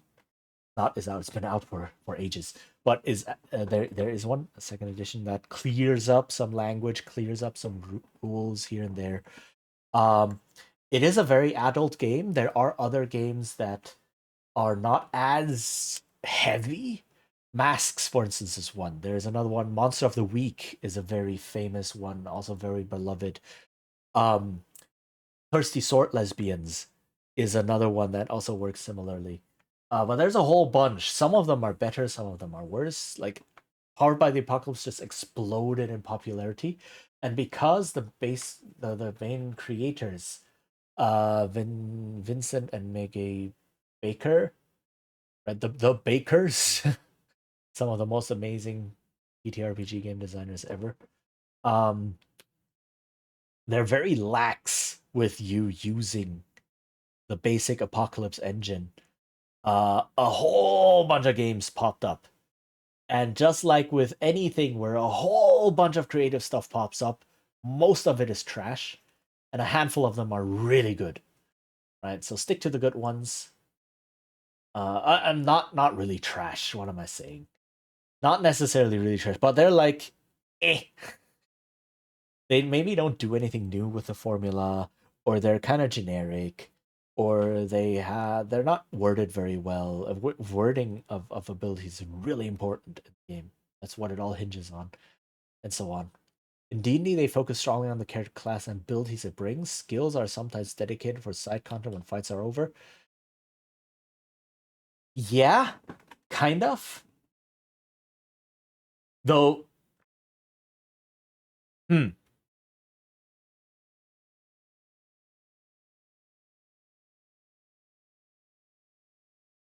I'm thinking.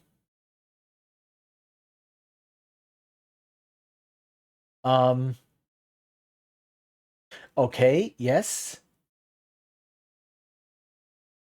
At least that's my observation so far. Yeah, I mean, you're not wrong. You're not wrong. What I am thinking about is if that distinction itself is general enough, right? I'm not sure if you can really split into ability focus versus skill focus. Um, because first, not all games split things into like ability versus skill. Um, and I'm not sure how meaning. I mean, you can definitely say yes, this is the case in D&D, and it definitely is the case in D&D. There's nothing wrong with that observation.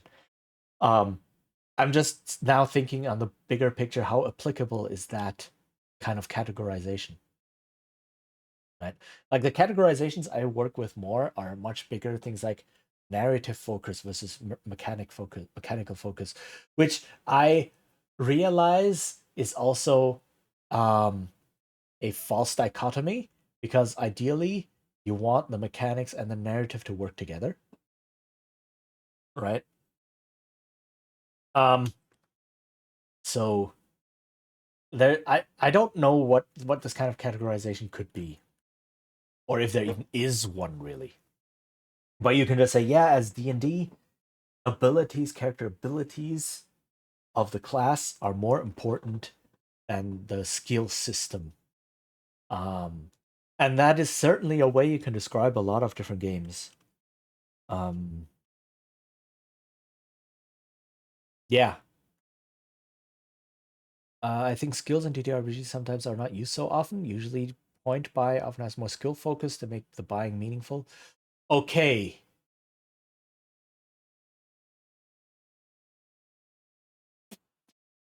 All right. You just reminded me that this kind of distinction did exist. But I didn't think of it because it's usually applied in a very weird manner. So yes, in D&D, specifically third edition, not so much second edition. Well, when did the other games come out? Around the same time ish. So in D&D, yeah, abilities kind of people look at D&D now and say, "Oh yeah, character abilities have often always been important." Mm, eh. D&D is more like character-based stats have been important. Abilities were not always a thing-ish. Kinda, not in the way we understand now. Um, so you had things like thief skills or wizard spells. Those were definitely abilities. But they were completely new subsystems, right? And the fighter didn't really get anything. Other than good attack rolls and such. So and D&D didn't even have a skill system. And then Call of Cthulhu came out, which is a complete skill-based game where everyone could potentially learn any skill. And that immediately changed how the game was played. Definitely. Yeah, okay, I see that. Okay, I see what that is now. And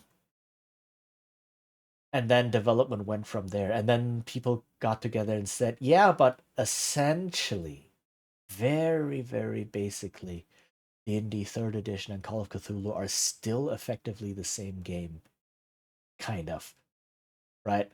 So there have been a lot of shifts in paradigms and in like expanding what an RPG could be. It started from war games, right?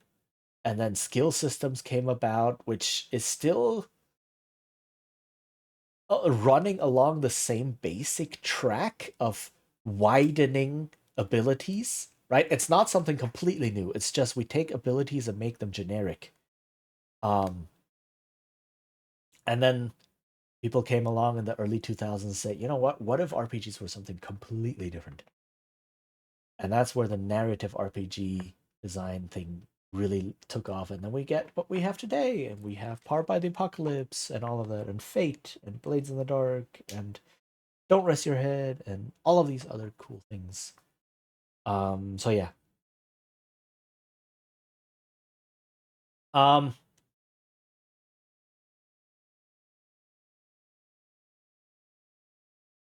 so that's my point on like character creation systems. There's a lot, and it's all about how tightly do you want to do it, right? Some games say, oh, if you pick this culture, then you get this skill bonus and that skill bonus and this skill bonus, and that's it. Some are a bit broader, like 13th Age is based off D&D, or at least the D20 system, and they say, well, you pick like a character background and some training, and then you decide if it applies or not, right? You can say, oh, hey, I have this character background. It would totally apply in this situation, right? And then GM says, yeah, I agree. You get a +2 on your roll. Things like that. Um, so it can be loose or it can be wide. So for tight character build path, life path systems, Traveler, very infamous. It's its own game. Like creating a character is its own game. Um, Burning Wheel has one. And then some other games, Shadowrun. I don't know if the newest edition has one, possibly. Cyberpunk Red, they also have life path systems in there. Then the whole picking a culture and a heritage and such. The Dark Eye has that. There another big RPG that has that. Uh, Not to that extent, I think. Like Call of Cthulhu also has where you pick your career and that determines the skills you can learn and such. Um,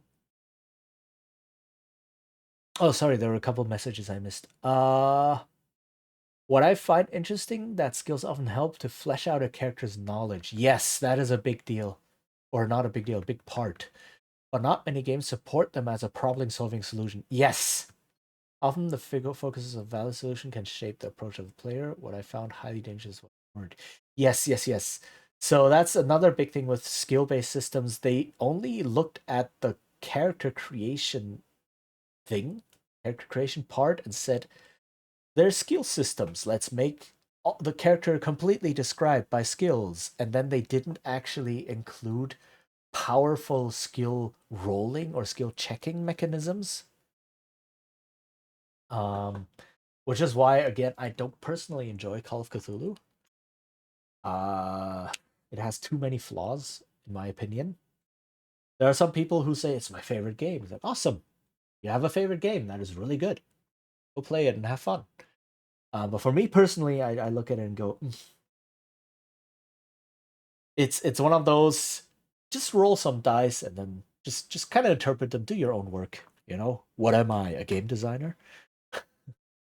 um, but yeah, Dark Eye. There's English versions of the Dark Eye now, so you can take a look at that. Games where your character backgrounds actually influence what they can do, who they are. Like I said, 13th Age has that a little bit. It's like character creation and skill rolls. Uh, Fate. Fate does this to a large extent, where you have your character aspects that kind of describe who they are, where they come from, what they did, and so on. And those will definitely influence what your character is good at or what they want to do, and so on, how the stories will develop. And then, yeah, some Powered by the Apocalypse games. For a very, like, in general, Powered by the Apocalypse is a very good lesson in looking at how narrative and mechanics can really intertwine and can really meld into each other. Uh okay. I've been talking for 3.5 hours. Oh my goodness. Yeah, we talked about a lot. It's getting 2 p.m. Yeah, I do need to end. I do need to call it. I have a lesson later today, and then I have choir rehearsal in the evening. So yeah, I do need to. For Arachne, Monsters and Massive Mutants and Masterminds, I wish to have slight twist she doesn't know. That's always interesting, adding a twist that the character doesn't know about. Okay, let's come here.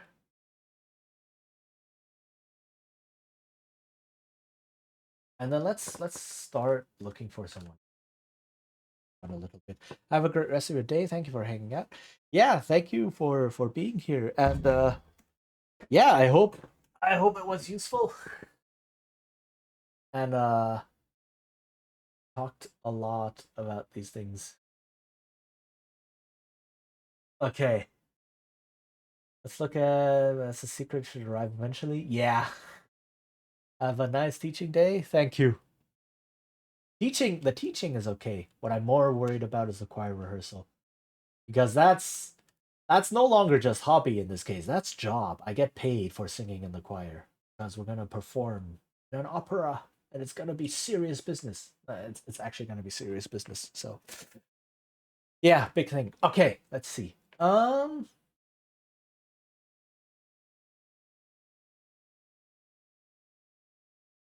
Who is up?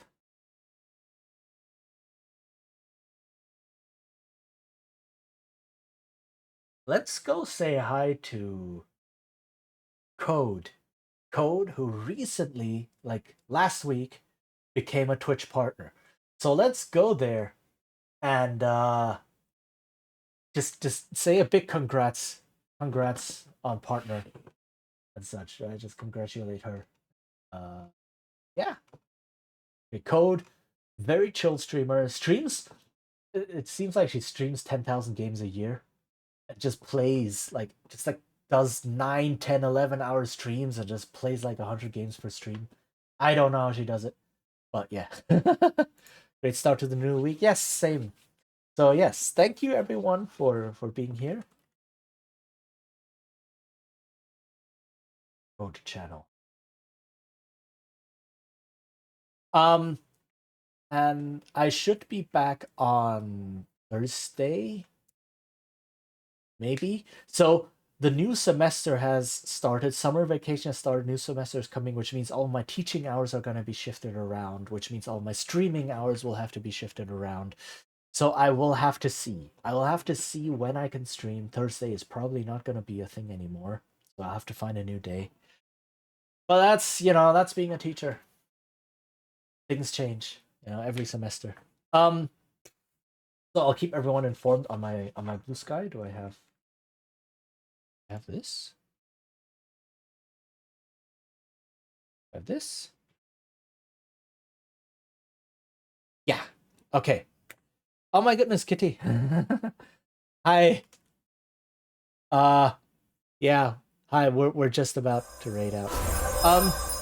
Okay, yeah. Thank you all for being here and coming by. I do hope to see you again soon. I will check when I can stream again, blah, and then we'll look.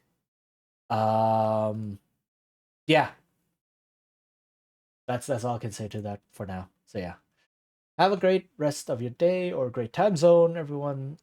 Stay hydrated. And take care.